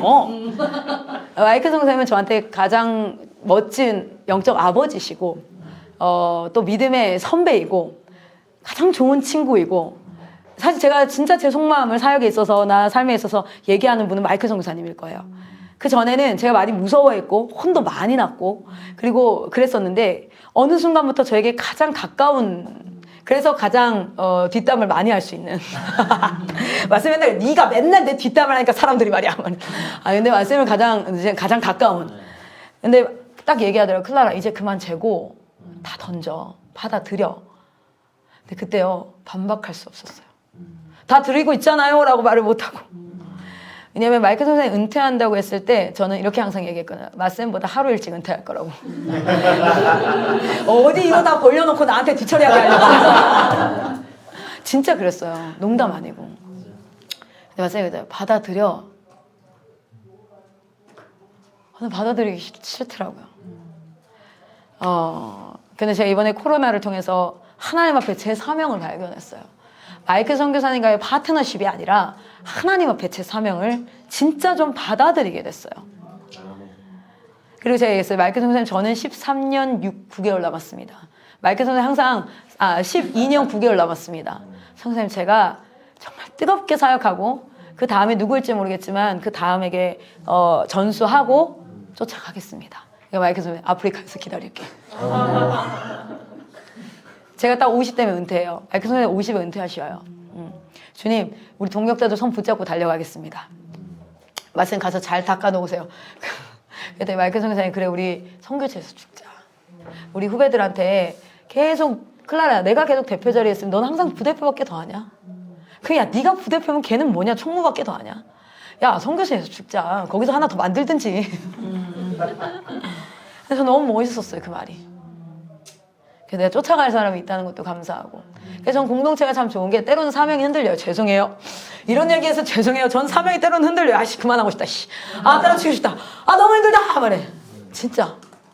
근데 저는 사역도 사역인데요. 하나님 앞에 하나님이 내게 주신 이 공동체가 너무 좋아요. 어디 가서 이렇게 순수한 저 멋진 오빠를 만나겠어요. 저분은 아마 제가 어디서 순교하잖아요. 먼저 필승이 필립이 성도부터 챙기실 분이에요. 자기 아이처럼. 저도 동일해요. 폴쌤이 그렇잖아요. 전 수련쌤부터 챙길 거예요. 우리 마이크 선교사님이 옛날에 맨날 인도에서 불타 죽는다고 막 자기 맨날 그럴 때 우리 선교사님들이 이런 얘기를 했잖아요. 나는 은희, 나는 수아, 나는 요셉이. 전 요셉이었거든요. 나는 요셉이. 뭐 이렇게. 우리 진짜 가족이. 이게 내가 이 나이 때 이렇게 허물없이 이렇게 지낼 수 있는 공동체가 있을까? 그러면서 한번 생각해 보는 거야. 한국 교회가 진짜 공동체인데 과연 교회는 그러한가? 하나님이 진짜 기뻐하시는 교회 공동체라는 건 어떤 모습일까? 어쩌면 우리는 사역의 형태 how to play가 아니라 내가 어떻게 존재해야 하는가에 대한 공동체성을 하나님은 우리를 통해 드러내고 싶으신 건 아닐까? 목사님과 부목사님은 제자 관계일까? 교회 공동체는 한 집사님이 저한테 얘기했어요. 저보다 나이가 훨씬 많으신 분인데 아이가 좀 문제가 있어요. 사모님이신데 막 울면서 얘기하더라고요. 내가 믿는 자들 성도들한테는 부끄러워서 말을 못하고 내 믿지 않는 친구들한테는 걔네가 복음으로 나오는데 걸림돌이 될까 말을 못하고 평생 그렇게 가슴에 썩었는데 내가 크리스찬 때 근데 막 진짜 대성통곡을 하실래. 제가 카페에서 제가 울린 게 막 이런 마음이 들 정도로 너무 우시니까 그 스타벅스에서 와 대박 사건 휴지 잠시 사모님 잠깐 좀만 조용히 우셨으면 좋겠네. 교회에서 만날 걸. 진짜. 근데 그분이 얼마나 울분이 있었으면 그랬겠어. 참고 참았던 거거든요. 근데 전 그 말이 슬펐어요. 진짜 공동체고 가족이면 가장 아픈 걸 나눠야 되는 거 아닐까? 그런데 그건 체면상 못 나눠. 와, 어디다 나누지? 왜냐면 여러분, 하나님이 하나님과의 관계 안에서만 회복이 다 되면 우리 다 창조하실 때부터 우리를 컨티넨탈도 안 하고 다 그냥 섬으로 다 만들어서 하나씩 박았을 거예요. 근데 우리 컨티넨탈도 묶어가지고 공동체로 두셨다는 건 서로에게 받을 위로가 있다는 거예요. 인간은 태어날 때부터 관계 안에서 일어나요. 어떻게 해요? 정자와 남자가 만나야지 생명이 돼요. 그 되게 신기한 섭리잖아요. 그렇죠? 자웅동체가 아니라고요. 그냥 뿅 이게 아니라고요. 관계 안에서 시작된다고요. 그러니까 사람은 함께 있어야 우리는 완성이 되고 완전해지는데 오늘날 교회가 함께라고 얘기할 수 있을까? 이 누가, what, how, 어떻게 그래서 여러분 아세요? 이게요 다 매뉴얼로 나와 있어요. 이거 지금 옛날에 코로나 전에 만들었던 매뉴얼을 지금 다 다시 바꾸고 있어요. 안에 어떻게 부모학교 해야 되는지 어떻게 이거 해야 되는지 이거 지금 제가 이거 하느라 다크서클 턱밑까지 내려와 지금 허리춤에 묶고 있는 거예요 지금. 근데 이걸 하고 있는데 중요한 건 이거가 아니라 이걸 통해서 하나님이 IM이라는 공동체를 만들기 시작하시는 거. 진짜 하나님이 하시고 싶은 사역은 이 사역이 아니라 이 사역을 통해서 만들고 싶은 공동체? 하나님이 진짜 교회됨? 그게 뭘까? 저는 한비전을 통해서 그것이 이 땅 가운데 밝히 드러나기를 소망합니다. 양산 비전 공동체를 통해서 그것이 밝히 드러나기를 소망합니다. 그것이 우리 때에 일어나지 않을 수 있어요. 저는 그래서 우리 자녀들을 마이크 선교사님이 저는 마이크 선교사님 존경하는 여러 가지 이유가 있는데 그분이 말하는 게 조금 험할 때가 있고요. 실제로 물건을 함부로 다룹니다. 제 그 충전기를 수도 없이 가져가셨고 저희 남편의 슬리퍼를 꽤나 많이 가져가셨고 다행히 마이크 선교사님과 저희 남편이 바지 사이즈가 맞지 않아서 바지는 뺏기지 않았지만 사이즈가 맞았던 모세 선교사님은 바지를 수도 없이 빼앗겼던 그런 여러 가지 일화가 있지만 예스. 그래서 제가 많이들 물어드렸어요. 저희 가까이에 있는 그 이비가라는 이런 상표 얘기하면 안 돼. 이비가라는 곳에 가면 그 키 큰 분이랑 아시는 분이죠. 이거 외상 갚으시라고. 예, 알겠습니다. 많이 아니 지역 곳곳에 외상을 하고 다니시고 막 그런 일들이 많지만 맨날 깐다고 얘기하는 게 이런 거예요. 근데 제가 진짜 존경하는 이유 중에 하나는 뭐냐면 충분히 이 안에서 자기 자녀를 먼저 미국 보낼 수 있어요. 자기 자녀를 사실 좋은 대학 보내서 좋은 직장이라 뭐 골드만삭스든 뭐든 보낼 수 있어요. 그런데 자기 자녀를 이 선교에 가장 필요한 곳에 가장 험한 곳에 보내신다는 거야. 왜요? 내가 진짜 가치 있다고 나는 선교사가 진짜 가치 있다고 생각해라고 얘기하면서 하나님의 목회의 길을 정말 나는 가치 있다라고 얘기하면서 정작 그 사람들의 자녀들이 어디 있는지를 보면 왜냐면 자녀가 가장 잘 되기를 원하는 건 부모예요. 그 진심이 나타나는 거거든요. 근데 그 아이들을 선교지에 넣어요. 그래서 저는 난 내 아이를 선교지에 갖다 넣을 거야. 네가 뭘 잘해, 너 뭐 하고 싶어가 아니라 하나님이 가장 지금 IM 선교에서 가장 필요한 곳에 너 가야 돼 라고 그렇게 가르치고 싶거든요. 제가 이 얘기를 왜 하냐면 오늘날 이 공동체 안에서 우리가 진짜 가치 있다고 여기는 것을 우리는 진짜 하고 있을 거예요. 그래서 what I like is me라고 얘기하잖아요. 내가 좋아하는 것, 내가 사랑하는 것이 곧 나다. 근데 그것은 어디에서 나타나냐면 나의 결정들에서 나타나요. 여러분 그런 아이들을 양육하려고 하는 말씀 좀 틀릴 수 있어요. 마이크 선생님 맨날 맥킨토시랑 그 안드로이드랑 맨날 헷갈려서 얘기하시고 맨날 그 어디야 저 에스라랑 엘리야랑 아니 엘리야랑 엘리사랑 막 헷갈려서 얘기하시고 롯과 룻을 헷갈려서 얘기하시고 가끔 가다 보면 어제도 뭐 설교 때 뭐 얘기하는데 저 틀렸는데 이런 생각이 드는데 그런 것이 아니라 정말 그의 삶에서 그 사람이 한 결정 그러니까 성경을 다 알지 못해도 우리 기독교 교육을 통과했던 이 아이들이 정말 자기가 하는 선택들이 하나님 앞에 드려지는 선택인 줄 알고 선택할 수 있는 그런 아이들 그리고 그런 아이들이 이루는 공동체 새로운 물결, 새로운 종족, 새로운 세대가 일어나기를 소망합니다. 여기까지 마치고 질문 있으신 분? 개인적인 질문도 괜찮아요. 근데 제가 항상 질문을 하면 질문이 없는 게 말을 그렇게 빨리 하다가 그죠? 예, 네네. 때리려고 하는 건 아니죠. 네, 첫 아이를 낳으셨을 때 뭐가 제일 뭐가 제일 기뻤는지요? 힘드셨나요? 첫 아이를 낳았을 때 뭐가 제일 힘들었냐면 애가 2시간 만에 깨더라고요. 짜증나 죽을 뻔했어요. 진짜 진심으로. 그리고 두 번째는 저는 애 낳는 것보다 전몸살이 더 힘들었어요. 죽을 줄 알았어요. 진짜 나는 애 낳는 건 끝나잖아요. 아시죠? 애 낳는 건 오늘내로 끝나잖아요. 아빠 죽어도 끝나는데 전몸살은 이게 그 가슴이 땅땅하게 굳어져서 열이 40도까지 올라요. 그리고 이걸 만져서 이 땅땅하게 굳어진 걸 이 마사지를 해서 이 유선이 터져서 모유가 나와야 되는데 이 만질 때 데이기만 해도 아프거든요. 이걸 나는 진짜 나 마사지하는 그분 죽밥 날릴 뻔했어. 그만해. 안 해. 그래서 약을 먹어서 풀어지는 거 없네. 없대요. 무조건 이걸 통과해야 되는데 애를 먹이려면 겁내 아파. 그때 난 깨달았어. 말씀을 먹이려면 이렇게 아파야 되는구나. 야 진짜 애 낳을 때도 죽겠다 할 때 딱 나왔거든요. 그래서 생명은 죽어야지 나오는구나 깨달았고 애를 진짜 건강하게 먹이려면 나는 그래서 애 낳기 싫었어요. 전몸살 죽음 와우 최악 막 이런 느낌이었는데 그 와중에 또 하나님께서는 일주일이 지나가게 하시고 고통 가운데 근데 더 아픈 건 애가 이제 못 먹으니까 그래서 분유를 줬어요 저는. 분유가 있는데 왜 이걸 하냐. 근데 이제 저희 시어머니도 이렇게 얘기해. 혜진아 너무 힘들면 그냥 분유 줘도 돼. 요즘에는 네가 인스턴스를 많이 먹어가지고 모유가 더 안 좋을 수도 있어. 막 이렇게 서로 그렇죠 어머니 맞아요 이렇게 막 이렇게 하면서 모유 수유를 굉장히 빠르게 포기했어요. 첫째는 3개월 했고요. 둘째는 한 달 했고요. 셋째는 일주일 만에 끝냈어요. 진짜 진심. 그래서 그게 가장 힘들었고 더 힘들었던 건 감정이 너무너무 불안하게 왔다 갔다 하는데 남편이랑 마음이 안 맞으니까 진짜 짜증 나더라고요. 남편 잘했어. 그거는 제이코스한테 물어보세요. 아니 내 말을 절대 이해할 수 없어요. 내 말은 절대 이해할 수 없으니까 제이코스한테 노하우를 한번 배워보시고 애 낳고 힘들어 죽겠는데 계속 그 머리를 막 뒤로 넘기는 거 앞머리 까는 거 진짜 싫어하는데 막 이런 거부터 시작해서 하나하나 다 열받고 다 짜증나고 진짜 숨 쉬는 것도 열받더라고 나중에는. 네가 지금 내 앞에서 숨을 그렇게 거칠게 쉬어? 막 이런 것까지 막 갑자기 이게 부모학교가 되네요. 네, 어쨌든.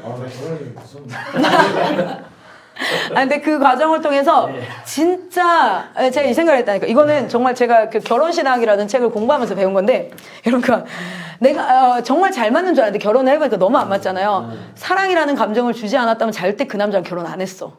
근데 사랑이라는 감정을 주셨잖아요. 그리고 딱 결혼을 했는데 그 감정이 끝났더라고요. 되게 빨리 끝나더라고요.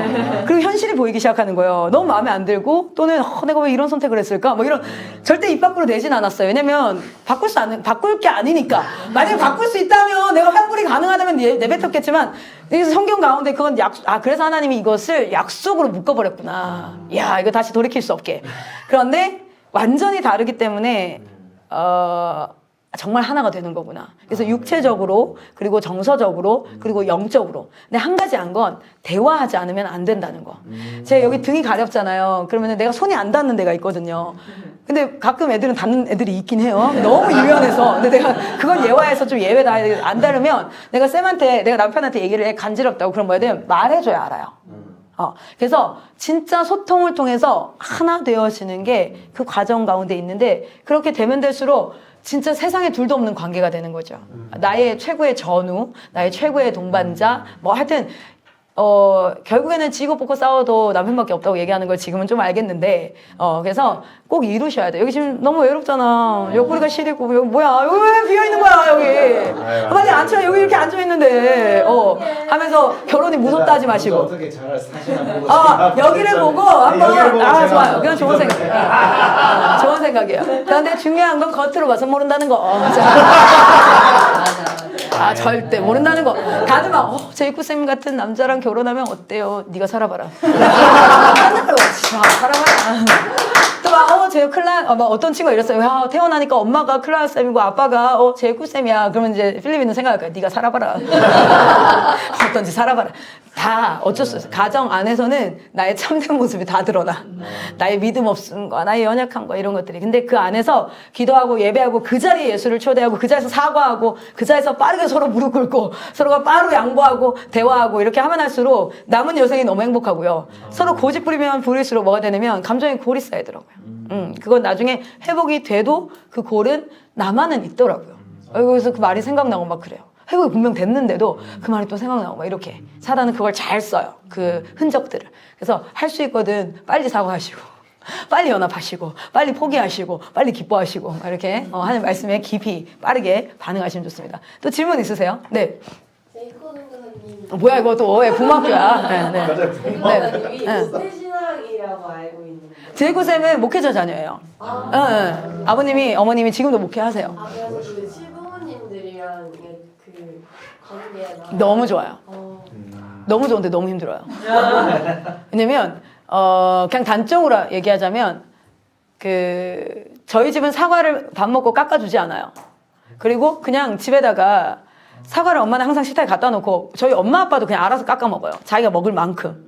근데 여기는 깎아줘요. 그래서 내가 그걸 깎아줘야 돼요. 엄마가 항상 깎아주니까 그 다음에 내가 깎아줘야 돼요. 그리고 나는 먹기 싫으면 안 먹거든요. 먹기 싫어도 먹어야 돼요. 남기면 안 돼요. 미쳐버릴 것 같아요 진짜. 그런 사소한 것들. 저희 어머니는 아마 저희 선교사님들 보시면 아시겠지만 진짜 인품이 좋으세요. 그래서 성품적으로 제가 존경하지 못할 만한 부분은 없어요. 난 그게 정말 축복이에요. 너무 부드러우시고 정말 좋으세요. 그러나 이런 사소한 습관들이 나한테 계속 끊임없이 먹으라고 해요. 내가 약간 사육당하는 것 같거든요. 난 그런 거 진짜 싫어하는데. 그래서 한 번 어머니한테 되게 진지하게 저 먹는 거 싫어해요. 저한테 더 이상 근데 너무 상처받으셨어요. 이런 것들이 힘들더라고요. 이래서 살아온 환경이 다르니까 한 10년, 앞으로 10년 더, 제가 결혼한 지 8년 됐는데 앞으로 한 10년 더 맞춰가야 될 것 같아요. 그러니까 어쩔 수 없이 인정해야 돼, 다름을. 그리고 서로에게 얘기해줘야 돼요. 근데 서로가 상처받지 않는 방법을 얘기를 해야겠지만 어쨌든 서로가 좀 마음이 상할 수는 있고 최선을 다해서 대화하고 함께 사랑하고 끊임없이 고백하고 이런 과정들이 필요하죠. 다 좋을 수는 없어요. 아무리 그 사람이 뭐 믿음이 아무리 좋아도 다 달라. 생활 양식이 다른데 어떻게 봐봐요. 아까 단적인 예라니까요. 사과. 아니 그 사과가 뭐라고? 나는 힘들다고 그게 뭐 이렇게 그렇잖아요. 되게 사소하다고 얘기하지만 그게 나의 삶 가운데 크게 영향을 미치면 그건 사소한 일이 아니에요. 근데 사실은 어디서 부딪히냐면 절대 저희 어머니와 저가 교리에서 부딪히지 않아요. 난 철저하게 하나 돼 있어. 우린 교리가 예배 드릴 때 방언기도 할 때 우리 뜨거워요. 하지만 식탁을 차릴 때 나는 그냥 설거지거리를 줄이기 위해서 음식이 담겨있는 통을 내놓고 싶은데 저희 시아버지는 그걸 원치 않으세요. 한 번 먹을 때 예쁘게 먹어요. 맙소사 이런 거 이런 것들이 달라요. 그래서 그거는 그냥 마음이 넓으면 돼요. 내가 그냥 양보하면 되지 뭐 설거지 한번 더 하면 되지 이렇게 되면 되는데 그게 잘 안 돼. 이렇게 하면 되잖아요. 자기 주장. 그래서 마음을 넓히고 자기 주장을 내려놓고 맞춰가는 연습을 하면 될 것 같아요. 그래서 내가 부모 강의가 되게 인기가 많아요. 재밌잖아요. 그렇죠? 근데 나는 8년밖에 안 돼서 아마 한 10년 뒤가 되면 더 찐할 거야. 대박일 거야. 자, 또 질문 있으세요? 네. 그냥 궁금한 건데 우리가 이 사역을 할 때 혹시 맞닥뜨렸던 어려움이 있었을까요? 가장 큰 어려움은 저는 사람들과 함께 사는 거. 실제 수도원 이제 그 베네딕트 수도원에서 어떤 사람이 질문했어요. 영성의 최고봉은 무엇입니까? 라는 질문했어요. 영성 훈련의 최고봉은 무엇입니까?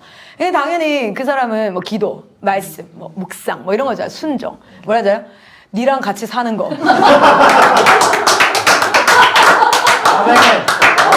근데 진짜. 제대로 하세요. 진짜. 니랑 같이 사는 건데. 농담 아니고. 저도 그래요. 그래서 영성의 최고봉은 제 남편과 함께 사는 거예요. 너 아멘 크게 하면 이게 뭐가 돼요? 제가 그쵸, 그쵸. 이렇게 네. 제가 곤란하게 할 수 있죠. 네, 그게. 하는 것이 영상을 실고 그리고 그리스도인이라는 건 사실은 그리스도와 예수와 연합한 자라는 뜻인 거 아시죠? 연합한 자. 그러니까 예수님과 하나 된 자라는 거야. 근데 그거를 여러분 다 그리스도인이라고 쉽게 얘기하고 있는데, 우리 너무 쉽게 난 그리스도인입니다. 불교, 이슬람교, 기독교 있으면 기독교 딱 체크하고 난 그리스도인. 그런데 사실 이것에 깊이 있는 의미는 그리스도와 연합한 자라는 뜻이에요. 예수와 하나 된 자. 내가 그리스도와 함께 십자가에 못 박혔나니 이제는 내가 사는 것이 아니요 내 안에 사시는 예수 그리스도 그분을 믿는 믿음 안에서 사는 것이라. 이제는 뭐 이렇게 막 쭉 들어가잖아요, 그렇죠? 근데 이걸 어떻게 여러분 확인할 거예요? 이 증명해봐. 우리 변증. 이거 어떻게 증명해? 난 그리스도와 연합됐다. 할렐루야. 십자가 지고 다니고 아니잖아요. 난 말씀 막 이렇게 하고 아니잖아요. 어떻게 하냐면 사람이 있고 사람이 있어요. 서로는 아무리 사랑해도 하나 될 수 없어요. 결혼해보세요. 너무너무 사랑해서 결혼했어요. 세상 60억 인구 가운데 이 사람만 있으면 되겠다 해서 결혼했지. 한번 고민해보고 이러고 결혼한 게 아니에요. 나름대로 최선의 선택을 했다고요. 근데 절대 연합이 안 돼요. 나랑 너무 다름을 평생토록 발견해요. 죽을 때까지. 근데 어떻게 확인하냐면 이 둘이 가까워지는 유일한 방법이 있어요. 뭐냐면 이 사람이 하나님께 가까워지면 이 거리는 어떻게 될까요? 점점 좁아져서요. 내가 그리스도와 연합한 사람은요. 그리스도와 연합한 자와 한 몸을 이룰 수 있어요. 그러니까 나와 전혀 다른 사람과 내가 연합이 된다. 어떤 사람은 분노를 침묵으로 표현을 하죠. 어떤 사람은 분노를 새끼야 이렇게 표현을 하죠. 그런데 그것이 서로가 너 왜 그렇게 하니? 여기서 야 니는 왜 말을 안 해? 쏙 답답하게 가 아니라 이 사람은 이렇게 표현하는구나. 이 사람은 이렇게 표현하는구나. 그래서 그 표현 방식이 아니라 저 안에 이런 문제가 있는 건가? 해서 그것을 바라볼 수, 그러니까 겉모양이 아니라 그 안에 있는 것을 바라보고 해결해 갈 때 그 겉모양 방식은 더 이상 문제가 되지 않아요. 그리고 그 안에서 무엇을 찾아야 돼요? 저 사람, 하나님이라면 지금 어떻게 하실까? 그러니까 하나님과 하나 되고, 나도 하나님과 하나 되어 갈 때 둘은요, 점점 가까워져요. 그래서 나와 전혀 성향이 다른 그 사람과 내가 진짜 하나 되어서 예배하고 찬양하고 그 행동 방식, 육적인 겉모양이 아니라 그 안에 진심을 보고 함께 연합할 수 있을 때 우리는 내가 그리스도와 연합됨을 확인할 수 있어요. 이것이 최고봉은 결혼이에요. 진짜 그렇잖아요. 근데 결혼하지 않고 독신의 은사가 있는 사람도 가능해요. 공동체 안에서 누구든 연합할 수 있는 사람이 있어요. 함께 할 수 있는 사람. 근데 누구든 갖다 놓으면 싸워. 누구든 갖다 놓으면 소리가 나. 그럼 뭐예요? 사실은 영성의 수준이 지금 어떻다? 하나님을 많이 안 닮았다라는 거죠. 그래서 그분은 얘기했어요. 영성의 최고봉은 니랑 같이 사는 거. 굉장히 아주 명쾌하지 않아요? 나는 그걸, 그러니까 제가 방금 그렇게 표현했고 그분은 이렇게 했어요. 영성의 최고봉은 함께 사는 것입니다. 라고 표현을 했어요. 근데 저는 그것을 좀 더 현실감 있게 니랑 같이 사는 거. 진짜잖아요. 그렇죠? 그래서 저는 공동체 생활하면서 제일 힘들었던 건 사람들의 태도가 행동과 겉모양이었어요. 쟤는 왜 저러지? 쟤는 왜 저러지? 얘는 왜 저러지? 열받아. 그리고 나중에 나는 뭐예요? 그렇게 정죄하다 보면 내가 그 행동을 똑같이 할 때 나 자신도 정죄해요. 나는 왜 이러지? 야, 쓰레기다, 진짜. 야, 우리 같이 못 산다. 야, 이씨마, 너무 힘들다. 근데 그게 아니라 그 순간순간마다 뭐예요? 내가 하나님 앞에 나를 계속 돌아보아서 가는 것. 그리고 권면하는 거죠. 첫 번째는 기도해야 됩니다. 기도하고 서로 권면해야 돼요. 그렇게 하는 것이 누군가에게 이게 됩니다라고 행동을 권면하는 게 아니라 저 사람이 왜 저렇게 소리 지를 수밖에 없을까? 그것을 같이 고민할 때 어떻게 돼요? 그거 사라져요, 행동이. 그게 사라지니까 본질을 추구하는 거예요. 본질을 추구하는 것. 그래서 그것을 뭐 해야 되냐면 공동체에서는 다 드러나게 돼 있어요. 하나님과 닮지 않은 모습이 다 드러나게 돼 있어요. 정죄하는 모습 뭐 하는 거. 그런데 그 안에서 뭐 해야 돼요? 오래 참아요. 근데 오래 참음의 방식은 뭐냐면 기도하는 거예요, 함께. 그런데 여기까지만 하면 안 돼요. 서로 뭐 해야 되냐면 그 사랑으로 뭐 해야 되면 권면해야 돼요. 알려줘야 돼요. 성격이 센 사람들이 말년에 갈수록 더 성격이 세지는 이유가 뭔지 아세요? 그 사람한테 피드백을 못 해주기 때문에 그래요. 피드백을 해서 알려줘야지만 사람들이 알아요. 소통해야지만 서로가 알 수 있는 거예요. 대신 기도하면서 그 방법을 어떻게 취할지를 같이 하고, 그리고 저는 얘기합니다. 엄청 많이 싸우고 울고 난리예요. 저희 공동체 막 선교사님들끼리 싸우고 싫어 서운하다 뭐 하고. 나는 맨날 모세처럼 이런 다 줄 서 있는 느낌이에요. 이 문제는 이렇게 해야 되고 저 문제는 이렇게 해야 되고 그렇구나. 근데 중요한 건 나도 싸워. 그럼 또 걔한테 가가지고 하나는 이렇게 하고 그러면서 점점 하나가 돼가는 거예요. 점점 하나가. 그래서 삼일체 하나님이 함께 거하심처럼 진짜 하나가. 근데 이 모든 싸움을 하기 싫으면 빠지면 돼요. 근데 그렇게 빠지면 우리는 그리스도와 한 몸을 이루는 훈련을 할 수가 없습니다. 되게 힘들어요, 같이 사는 거. 그런데 같이 살아서 되게 좋아요. 지금도 제가 애가 셋이나 있는데 이렇게 사역을 할 수 있는 이유가 뭐겠어요? 성도가 하준이를 좋아해서. 여기 사람한테 갔다가 윤지한테 갔다가 저기 갔다가 물론 쟤들도 피곤하겠죠. 쟤들도 맨날 성도가 붙어서 나 멍멍 어쩌고 막 그럼 또 데리고 나가야 되고. 그런데 그 육아를 함께 하니까 얼마나 좋습니까? 그렇죠? 할렐루야. 자, 내가 아침 점심 저녁 여러분 밥 해보신 분 아시죠? 애들 방학에 있으면 아침밥 하고 나면 정신 차리면 점심밥 해야 되고 점심밥 하고 나면 저녁 뭐 먹지 해서 저녁밥 해야 되고 그리고 설거지하고 나면 자야 되는데 그 다음날 또 아침이 와. 이씨. 왜 아침이 계속 오는 걸까? 왜 점심이 계속 오는 걸까? 막 이런 얘기를 저희 남편은 이런 얘기 하더라고요. 방학 때 왜 우리 애들이 안 오는 걸까? 왜 두보라고 성교사님 빨리 나는 가정훈련 기간이 없었으면 좋겠다 뭐 이렇게 얘기하는데 저는 이렇게 공동체로 사니까 너 짬밥 안 해요. 너무 좋아. 그러니까 공동체로 사는 유익이 훨씬 커요. 그런데 그렇다고 해서 공동체 사는 게 쉽다는 얘기는 아니에요. 진짜 힘들어요. 서로 눈치도 많이 보이고요. 진짜 막 이렇게 이 사람 표정 안 좋으면 엄청 눈치가 보이기도 하고 저 사람 저렇게 행동하면 왜 저래 막 이러기도 하고 막 상처받기도 하고 막 그 모든 과정을 통해서 근데 우리가 뭘 생각해야 되냐면 내가 예수를 닮아간다. 예수님이라면 어떻게 하실까?